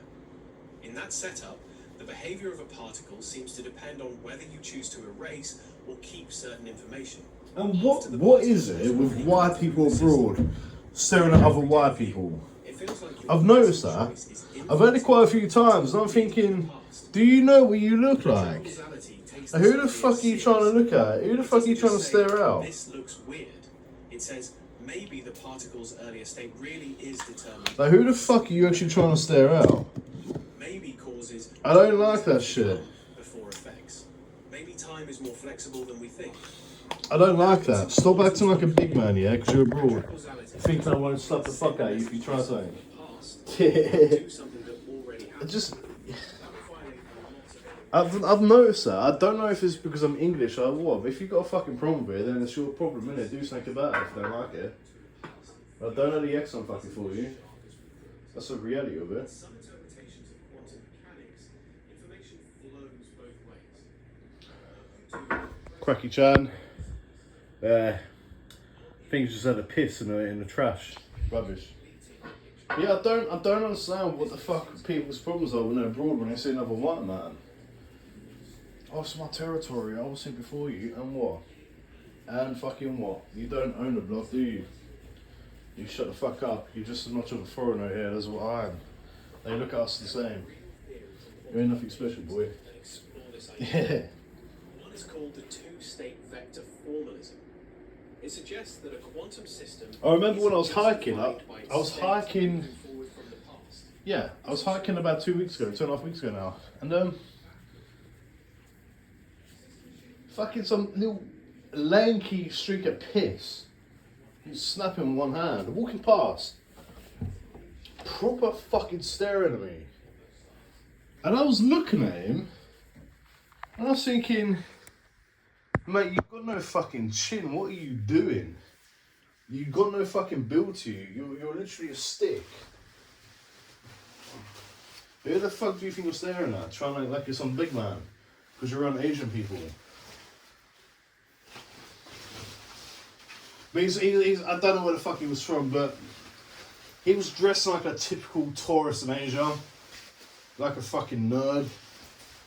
I wear what the fuck I wear back home. I wear my grey Nikes, Always, I love my Nike joggers. I like great, you know, a t-shirt. I don't fucking dress like I'm some Asian man. I'm not Asian. But yeah, just if you go abroad, don't be a fucking dickhead. Don't think that because you're seeing another white man or if he's English, you can just fucking stare at him. Don't be a prick. Yeah, we're all trying to enjoy ourselves. We're all fucking experiencing and making our own memories. Don't be a dickhead. Don't try and act all fucking hard and shit, because you're probably not. See, I'm chilled as fuck, because I know I can fight. I don't need to fucking come across like I'm some hard man. I'm not hard, but I know how to fucking fight. I can take a punch. I'm not the hardest guy, but... yeah, I've always said that. I can take a fucking shot. I used to be a boxing and shit. And I grew up with fucking brothers. So yeah, I know how to wrestle. But it's just... I don't know. Not all foreigners like that. He just looked like someone who got bullied, like who gets bullied. He just looks like someone who gets fucking bullied.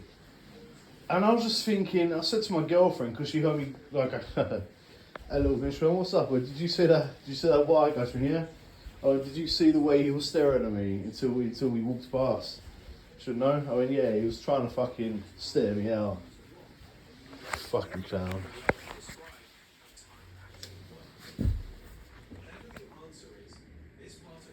I think the problem is you get people like that, where they go abroad, and I don't think he just went, I think he's travelled all over Asia, and I think he's gone to some fucking third world Asian countries where he's treated like a god because he's white, and he thinks that he's something special now.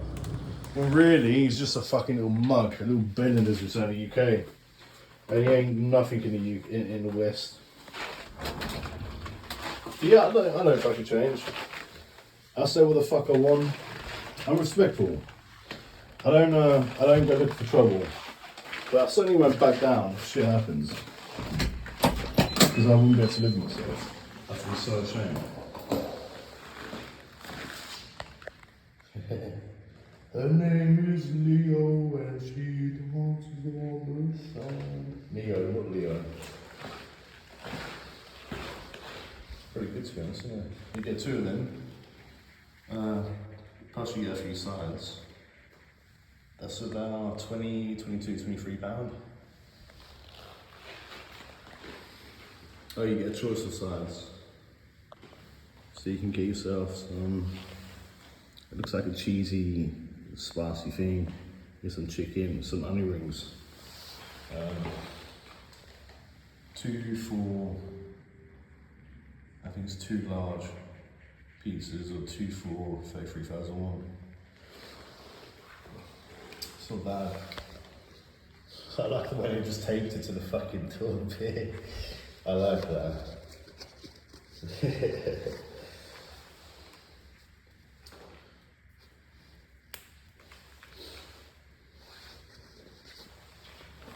Yeah, just if you got abroad, stay on the crew. Fucking hell, the guy's been busy, he's done the whole fucking block.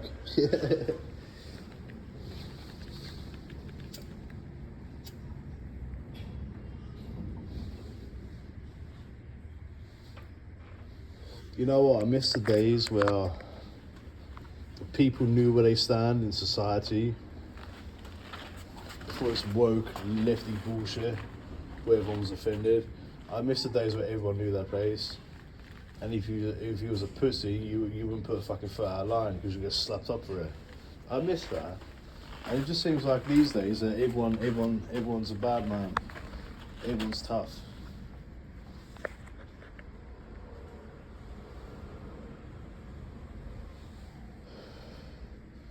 Kind of miss the days before social media. Because if you spoke shit like that in person, you get a slap in the mouth.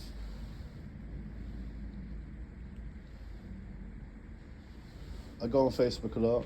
I'm in quite a few groups. And the amount of shit that I've had said to me. And I always have a little look on their profile picture. And you just tell that pussy, like they can't actually scrub. They just smell a bitch, you know. And I always say you wouldn't say that in front of me. I know you wouldn't. And if you did, there'd be consequences. And I think people lack that. They lack that awareness nowadays because they can just hide behind a computer or behind a phone and just say whatever the fuck they want. Don't like that shit. What I say online, I say in person. And I'm not tough. I'm not a tough guy. But I just think people get too brave these days. And when reality comes and slaps them on the eye, like I've always been told, like, you can act a certain way at home. If you're young, you can talk to your mum like shit, your dad like shit. Can't talk to people like shit like that on the street. You see what I mean? I know you understand what I mean. You can talk to your mum like shit, but go and talk to someone on the street like that and see what fucking happens. I think people just need to know their place. If you can't fight, keep your fucking mouth shut. Don't try to talk shit online to someone who probably can fuck you up. You get a lot of crazy fuckers out there that track down your IP. And I just think that people need to just, as we say in the UK, pipe down. I mean, shut the fuck up.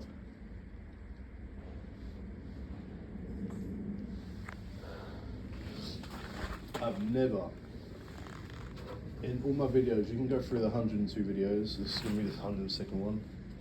I've never said I'm tough. I've never acted like I'm the tough guy. Don't do that shit, because I'm not. There's always someone out there bigger and better than you. I learned on the hard way. When I was about 18, I was a bit of a dickhead. And I remember, there was a guy, it was about 2 AM Saturday night, there was a guy at the ATM getting cash out, some big fucking guy. And he turned around and just punched him in the fucking mouth for no reason. And he took it, and the next thing I know, he goes black and I'm on the floor. I've been beaten up. I ain't ashamed to admit that.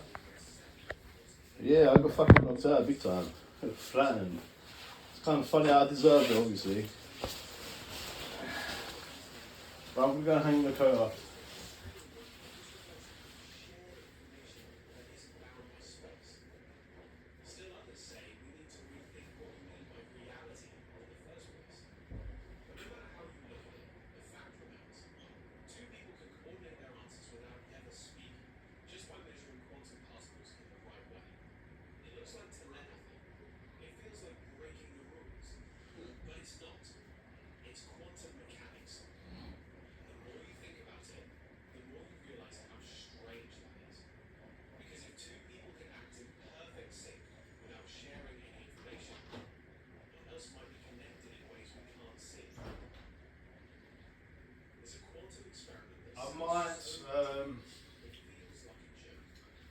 I might put on some non-copyright music. It's going to be a long day, 3 hours and 15 minutes. Probably get like one view. The long ones I don't really listen to. Let me see if there's any non-copyright music. Quantum Cheshire Cat, a real experiment with real particles that seems to separate a particle from one of it.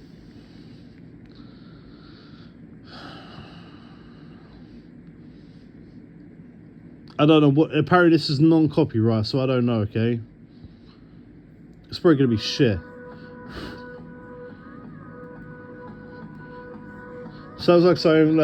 My niece plays Roblox. It sounds like something from there. For fuck's sake!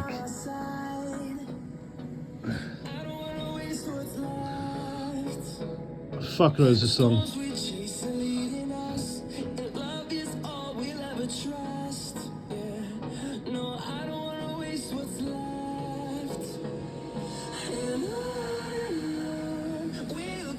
Oh, I know this song. I actually like this.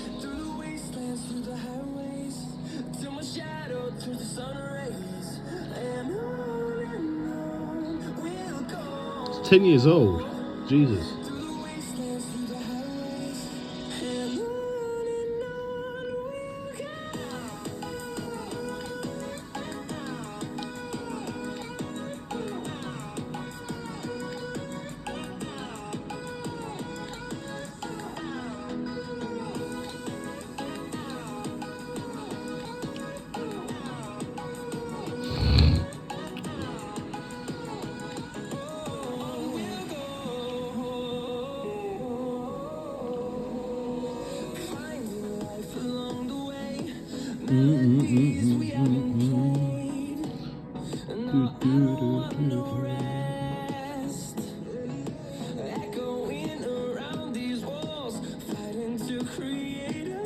It's called the channel's called No Copyright Sounds. It's got like 32.2 million fucking subs.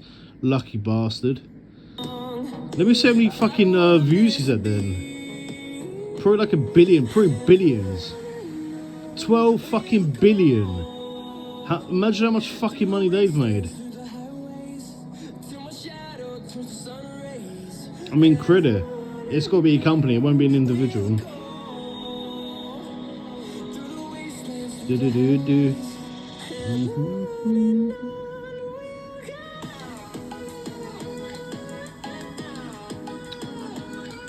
I'm gonna go sort a few things out, people.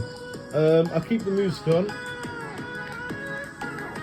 This isn't about me talking all the time, it's about a vibe, you know? It's about creating a vibe. I try and do that sometimes. Because I know a lot of people listen to these videos and they're probably studying and shit, or they're chilling. Yeah, just relax, listen to some music. I'm gonna go and be a housewife.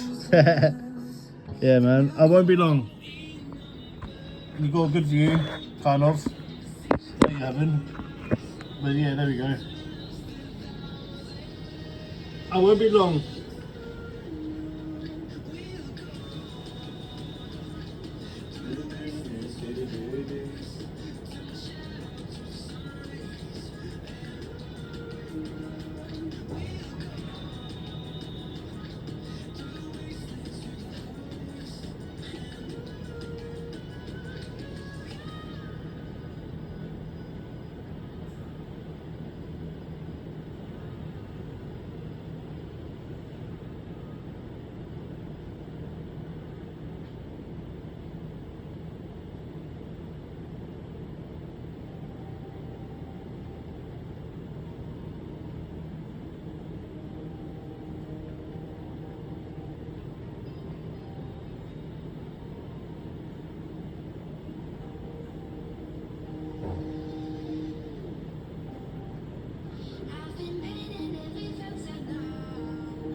So guys, I was waiting for the music to stop.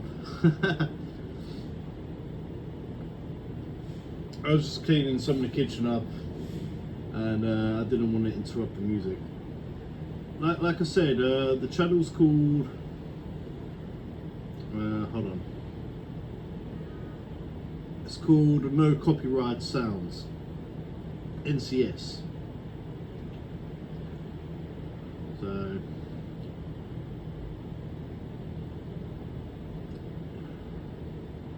Yeah, it's got quite a few videos. It's got 2K videos.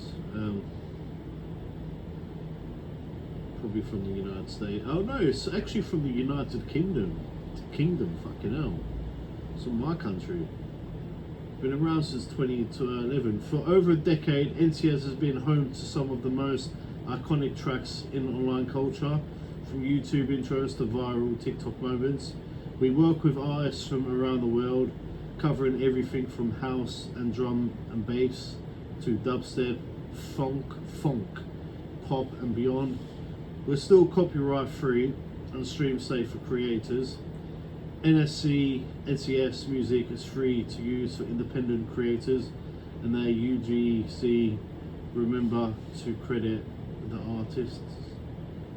Checking NCS. It's pretty cool actually. I want to see how much money they've made. Pretty curious. NCS YouTube.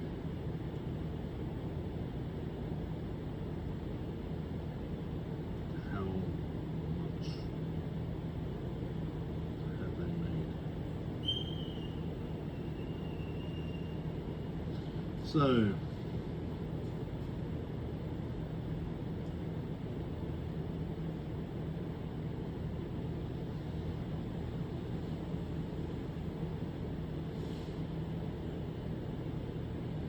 So apparently they don't actually make any music or money from music. They make for the ads, which makes sense.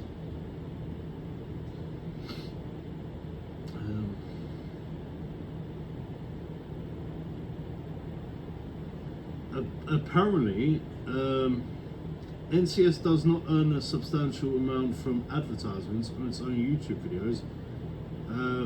Does earn, which in April 2020 was generating 100 to 150 million views per month. However, this is only a fraction of its total income.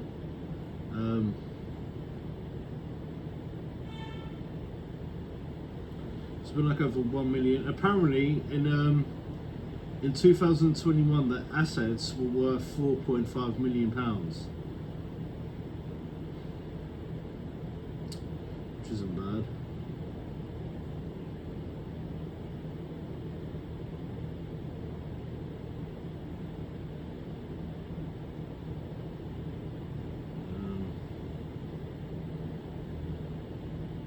Diana Keaton from Father of the Bride, brilliant actress. She died of pneumonia. So it wasn't actually skin cancer. She died from pneumonia. But I think it's all related though, isn't it? Pretty sad. Pretty sad, to be honest. I always liked her. My mum, I think my mum loved her. Really lovely lady, on and off set.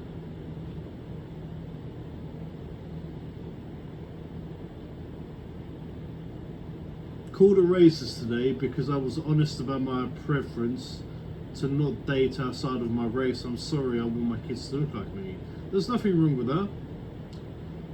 There's nothing wrong with that at all. We are allowed to have preferences, and others are allowed to not like it. We need to learn to be okay with both. Other people can think whatever they like. I'm not going to make my life choices based off of those opinions, but I will respect their right to have them. It's funny because you're a white lady, that's why they're calling you racist. If it was a black woman saying it, people would respect it. Another comment. I mean, there's a lot of hypocrisy going on.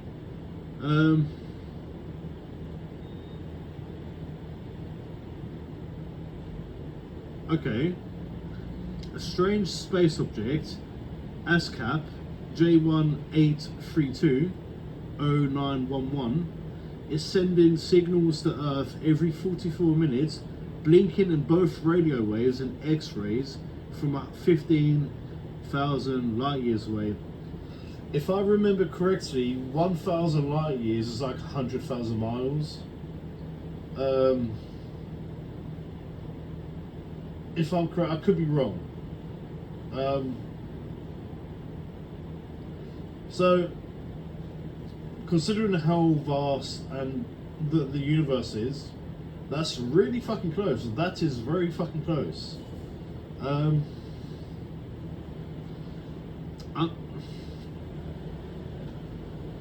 Let's give it a listen, because I'm very curious about that. I've heard something about that before. I didn't know how close it was, and I didn't actually know the name. I'm gonna go down for another cigarette in a minute. But I know I'm not the only one who's a nerd on this on YouTube. So wait there. ASCAP.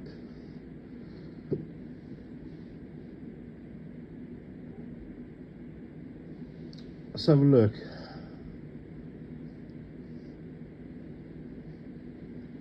Let's go for updates.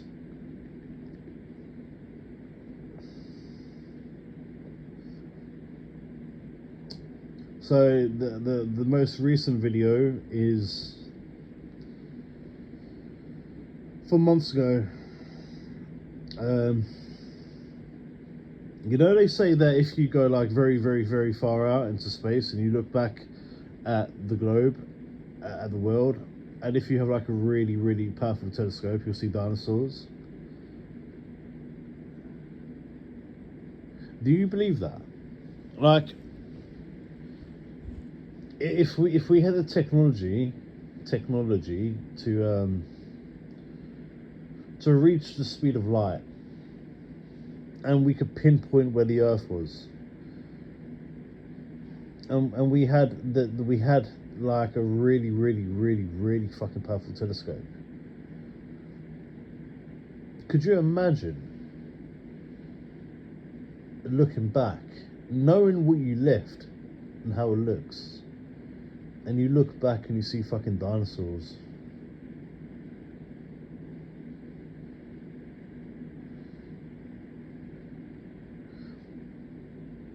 Or would it be different? Because we like would it be different? Do you think? Do you think that if we went really far out very quickly and we looked back at Earth, we would see dinosaurs? Or, I mean, that's just a theory. There's no proof of that, because no one's ever done it. So it's just a theory, really, isn't it? It's not really anything that's actually been done. But if that is true, does it mean that does that mean the closer you get to Earth, you'll see history? Like, if you like go like at a slow pace towards Earth, and you keep looking for a telescope recording what you're seeing, does it mean that you're going to see Romans, you're going to see like World War One, World War Two?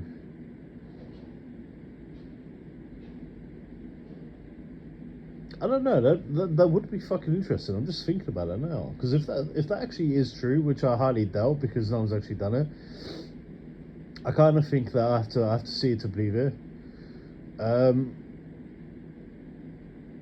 Then technically time machines are real. That's time travel.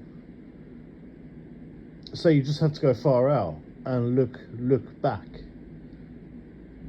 But would it be different because we're heading out, we're not heading forward?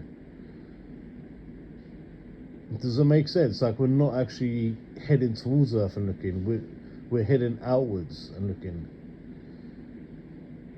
I don't know. Sorry, I'm just, sometimes my mind, I think different to a lot of people, I think.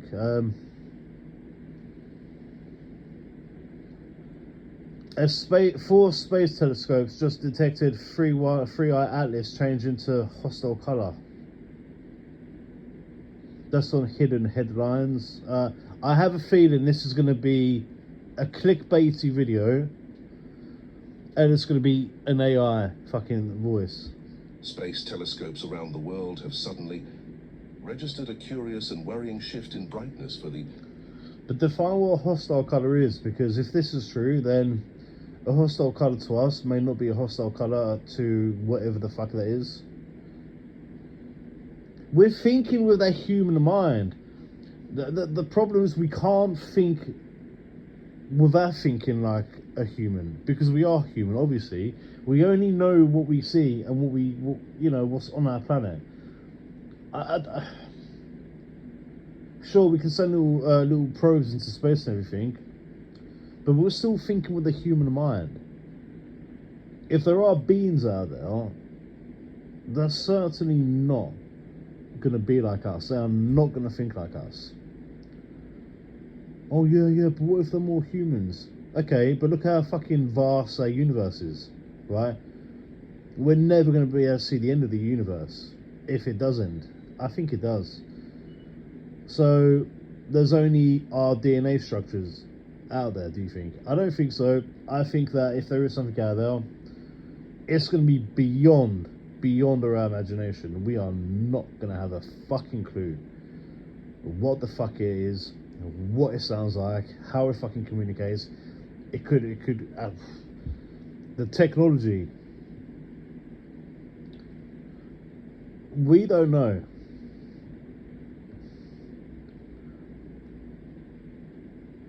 It's kind of exciting though.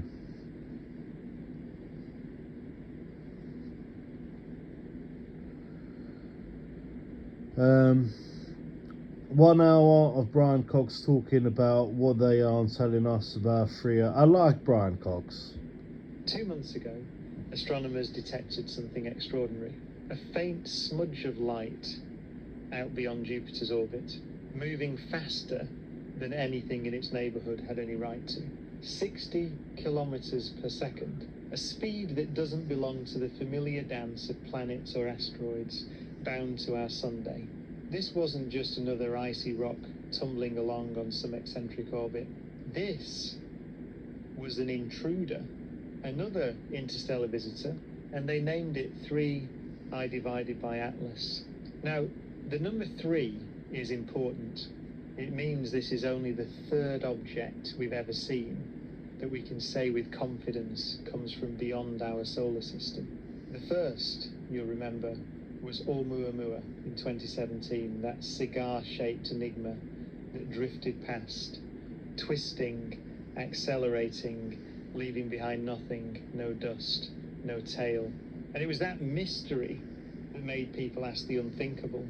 Was it alien? The second was 2I divided by Borisov, a far more conventional comet, discovered in 2019, blazing with gas and dust, exactly as you'd expect. And now, 3I divided by Atlas, a third messenger.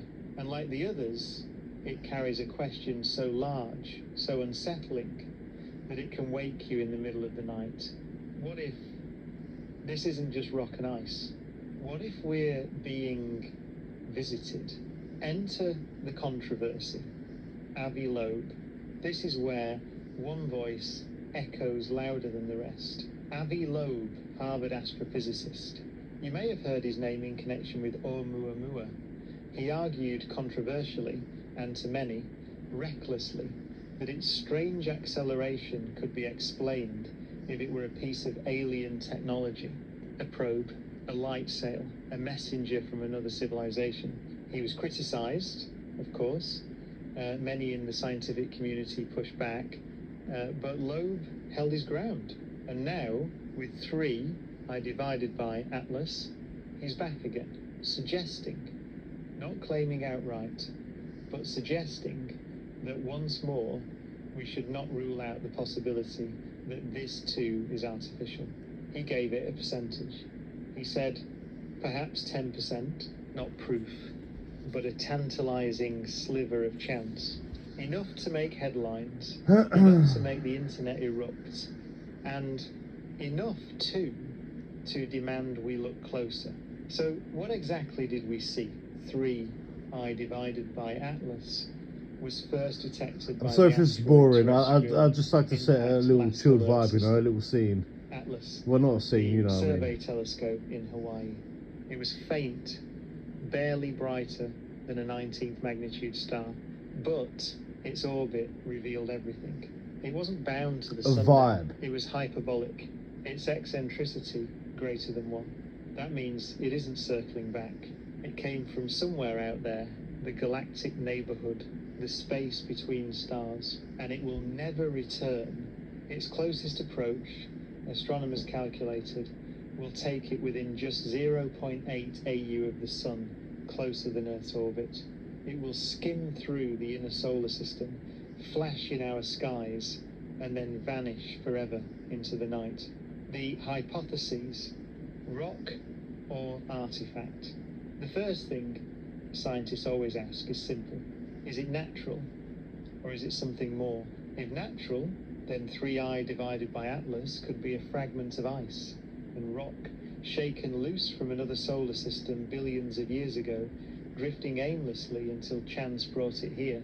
Like Borisov, it should carry a coma, a tail of dust and gas sublimating as it warms near the Sunday. If alien, then we might expect something different. Unusual acceleration, flashing lights perhaps, a lack of gases where there should be outgassing, or even a geometric shape. Unnatural, unasteroidal. The tests are straightforward, but the stakes are immense. Because if you found something, just one thing, built by another intelligence, it would mean we are not alone. So let's talk numbers, because they're grounding. They anchor us in the real. 3I divided by Atlas is moving at 61 kilometers per second relative to the Sunday. That's more than twice as fast as the Earth's orbital velocity. Its estimated size is small, perhaps half a kilometer across, maybe less. And it is faint, very faint, which means every observation is precious. Hubble has turned toward it. The James Webb Space Telescope has pointed its golden eye, and the data is beginning to trickle in. And that data is strange. For one thing, its tail is not what we expected. Yes, there is gas, but not much water vapor. That's unusual, because comets are normally rich in frozen water. Instead, the spectra suggest carbon monoxide and carbon dioxide, and at ratios higher than we're used to seeing. Some astronomers reported a faint anti-tail dust, apparently streaming toward the sun rather than away. This is not impossible, just rare, an effect of geometry and perspective, but it makes the comet look uncanny. And then there's the light curve. The way it brightens and dims doesn't fit neatly with a simple spherical icy rock. It suggests something elongated, perhaps tumbling, just as Oumuamua did. So you can see why Avi Loeb leaned forward, why he raised his eyebrow and said, well, why not? If this were natural, it would behave more like Borisov, shedding ice and gas in familiar patterns. But instead, it looks complicated. Is it a shard of frozen carbon dioxide from the outer reaches of another system? Or is it something more deliberate? That's the tension, that's the story. And as always, the internet has seized it. You've seen the headlines: alien probe, strange visitor, NASA hiding the truth. But here, you and I, we can take a breath.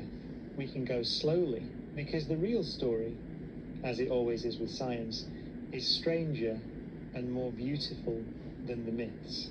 I want you to imagine something. Imagine that in the vast dark ocean of the galaxy, trillions of objects like this are drifting. Frozen messengers, relics of shattered planets, lost fragments of ancient systems. Every so often, one crosses our path.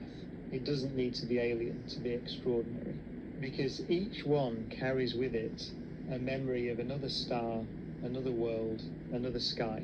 3, I divided by Atlas, is not just an object, it's a piece of somewhere else. A place we will never visit, but which, for a brief moment, has touched us. And that is enough to fill me with wonder. But wonder alone is not enough. We need evidence. We need data. And as the comet nears the sun, as the telescopes gather their light, we'll begin to peel back the layers. In the next part, I'll show you how scientists test these claims, how they sift through the noise, the rumours, the sensational headlines, and arrive at something solid, something true. So let's pause, take a breath, because before we leap into conclusions, before we whisper the word alien in hushed tones, there is something far more important to ask. How do we know? How do scientists tell the difference between an ordinary rock drifting across space and a messenger from another civilization? The answer is... You can call this lazy content, and you're probably right, but I mix my content up, you know. I like to just mix up my video. I like to just... I don't always want it to be me talking shit. I want it to be so you can relax and just kind of chill, you know. Have this playing in the background. Have this playing in the background. So I'm gonna take you down for a cigarette. Then you can come up and you can do more chilling.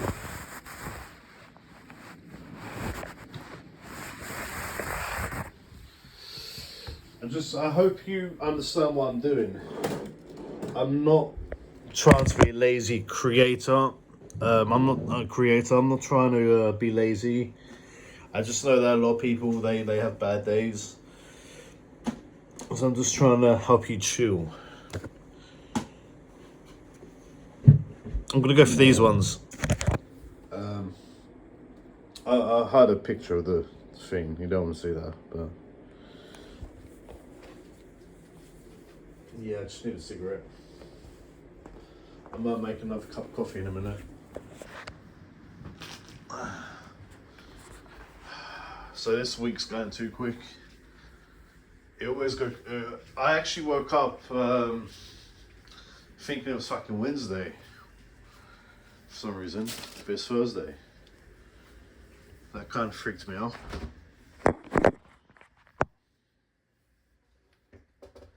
Yeah.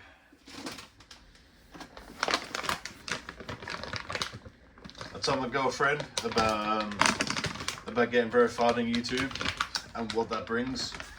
And she's so happy for me, bless her. Do you know the first thing she said, "Are you happy?" I went, "Yeah, sure, no, I'm happy." So,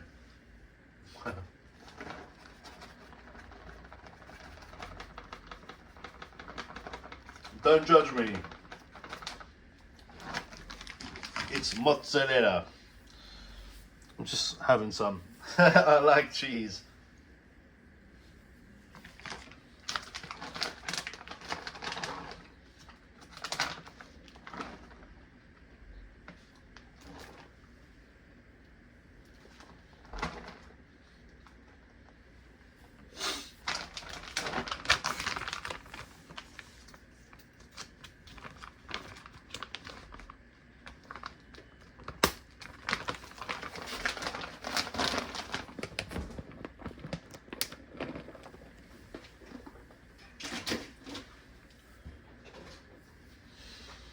I like it when you get like that big chunky bit of mozzarella.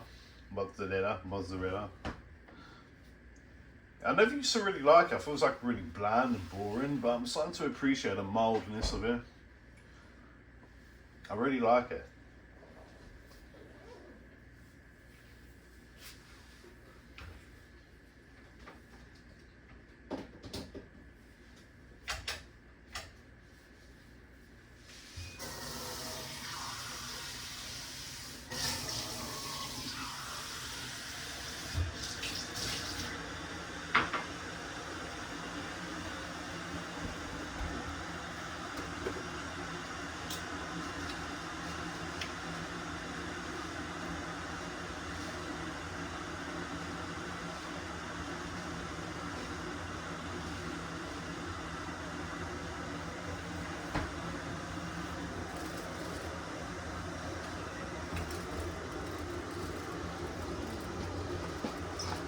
감사합니다. 감사합니다.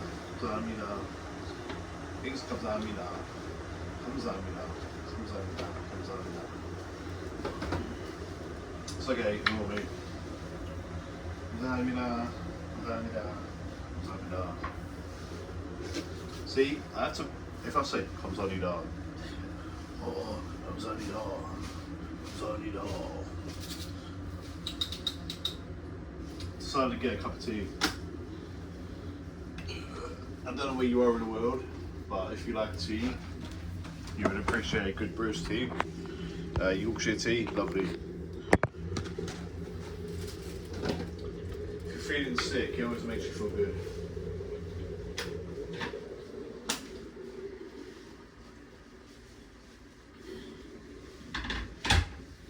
I'll leave that to brew for a bit.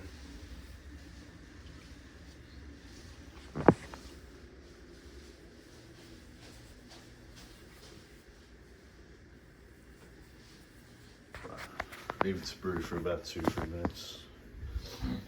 It's a really good tea. You get that, it's a black tea, but I always add milk to it. It's pretty strong. You get Yorkshire Gold also. Yorkshire Gold's okay, I suppose. Then you get Tetley, Tetley, PG Tips. We got so many different teas in there. I'm not really a fan of Twinings. I was saying I've never really given it a go. It just looks shit. It looks like what old bastards drink. I'm gonna put a jacket on because I'm kind of cold. That's why I turned the AC off. Chocolate power bank quickly. 68%. I'm happy with that. Very happy with that. I don't even know I'm charging because I've been using my iPhone 17 today. Have to get used to it, you know. So this jacket smells so fucking good. It smells so good. A couple of days ago I was just walking from one end of the room to the other.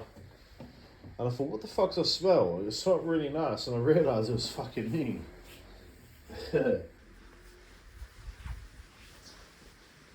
Yeah.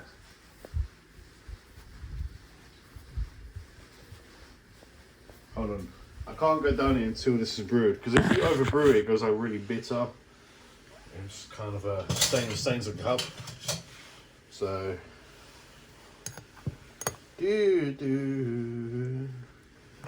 I like a strong cup of tea. Like, I rarely drink tea these days. I used to love my cup of tea until I discovered coffee as a youngster.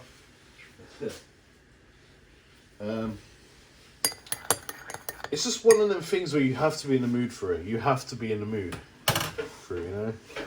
Okay, I'll come up to 4 hours.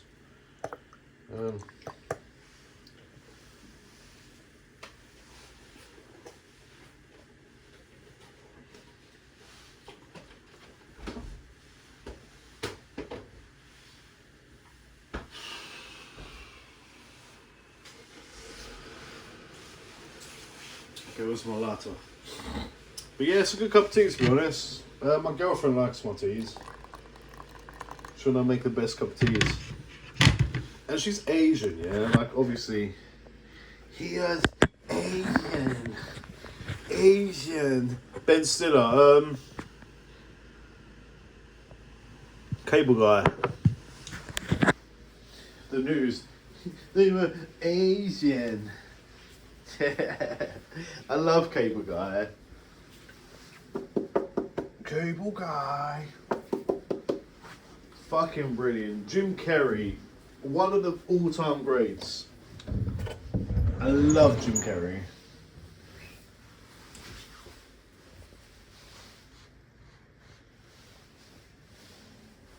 But you know what? I wasn't really a fan of Ace Ventura, Pet Detective. I wasn't really a fan of that. It was okay. Yeah, I wasn't really a massive fan of that. I liked him in like a Liar Liar. Series of Miss Unfortunate Events. He was really good in that. That girl was kind of hot in that, to be honest. Yeah. She was kind of hot. I mean, I was young when I come out. I was pretty young. So, yeah, it's just kind of fuckable, you know? I'm joking, I'm sorry. Yeah, can't help. Can't help. Probably like. Yeah, I'm pretty fucking shattered actually. Until it fell off. Sorry. I have a sense of humour, as you know. Kind of joking about that. Kind of. It's just some lips. It's just a fucking lips. Yeah, if you know, you know.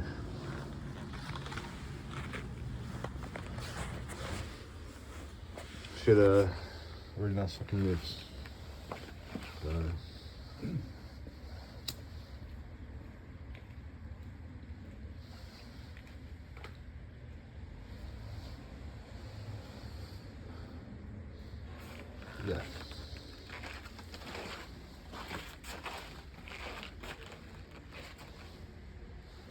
These ain't as strong as come on now. These ain't as strong as the other ones I normally smoke, but they're really good. I kind of like them, to be honest. Fucking hell. Just ignore the baby, okay? But yeah, they're them.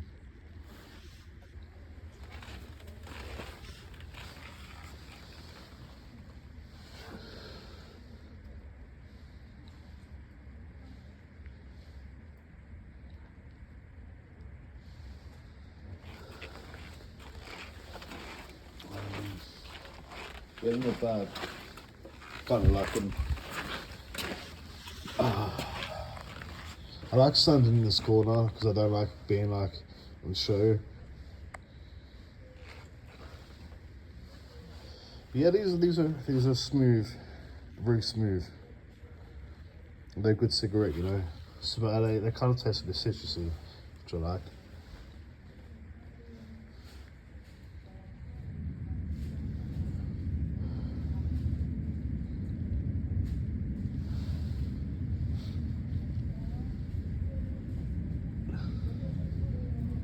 More warplanes going over.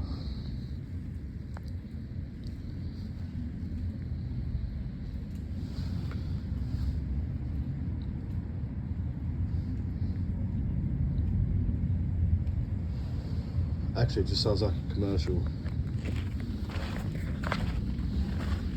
I could be wrong.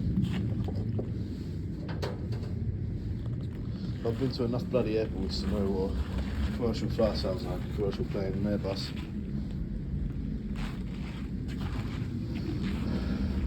This won't take long to finish, I'm almost done. So I'm not having two anymore. I used to have two. I'll say that, then I'll probably put another one out. Hopefully not.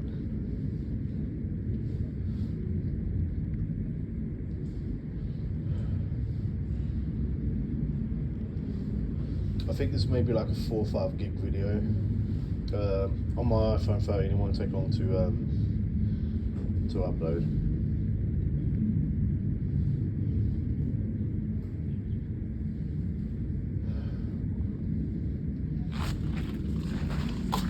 I've already moved everything over to my 17.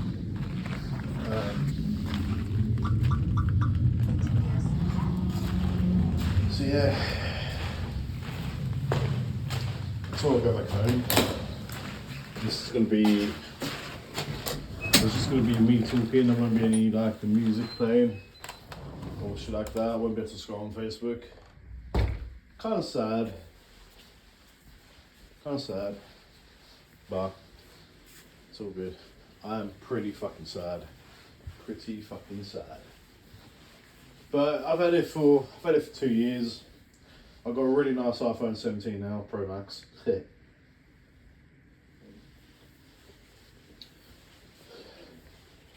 Good things have to come to an end.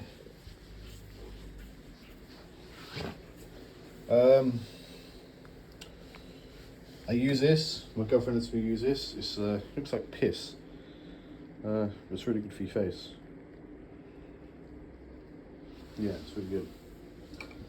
She has loads of that shit. She's a woman. Oh fuck! I still got the AC on. Jesus. There's no need to have that on. It's not even fucking hot anymore. I'll turn it off. I forgot about that. I'll turn it off. Ooh. I keep checking my studio because I want to see if I passed the verification thing. It was around this time that I'd done it. So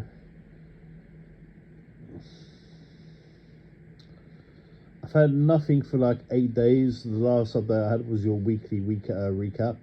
I almost said your weekly recap. Your weekly recap. That was 8 days ago, so it's just over a week ago. That's literally what I've had.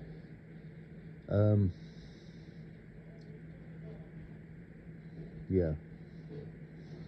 I think I'm going to end this video because it's been 4 hours. It's like the longest video that I've done. And I just want to charge the iPhone up and just kind of go on YouTube for a bit. I hope you like it. I hope it's helped you like relax, or if you're studying or you just want some noise background, I hope it helps. I hope you like the music and the odd video that I played. I won't end on a black screen because I don't really think that's fair for you people. I'll show you the view. But yeah, I'm gonna get this uploaded. I don't know how long. Hopefully it does not take long. You can see the sky. It looks like it's gonna fucking rain. Let me quick check AccuWeather. We got no rain today apparently, but it is 23. The weather here is really fucking pissing me off because it keeps looking like it's gonna dip, then it keeps going up again. It's really fucking annoying. But yeah, I'll get this uploaded,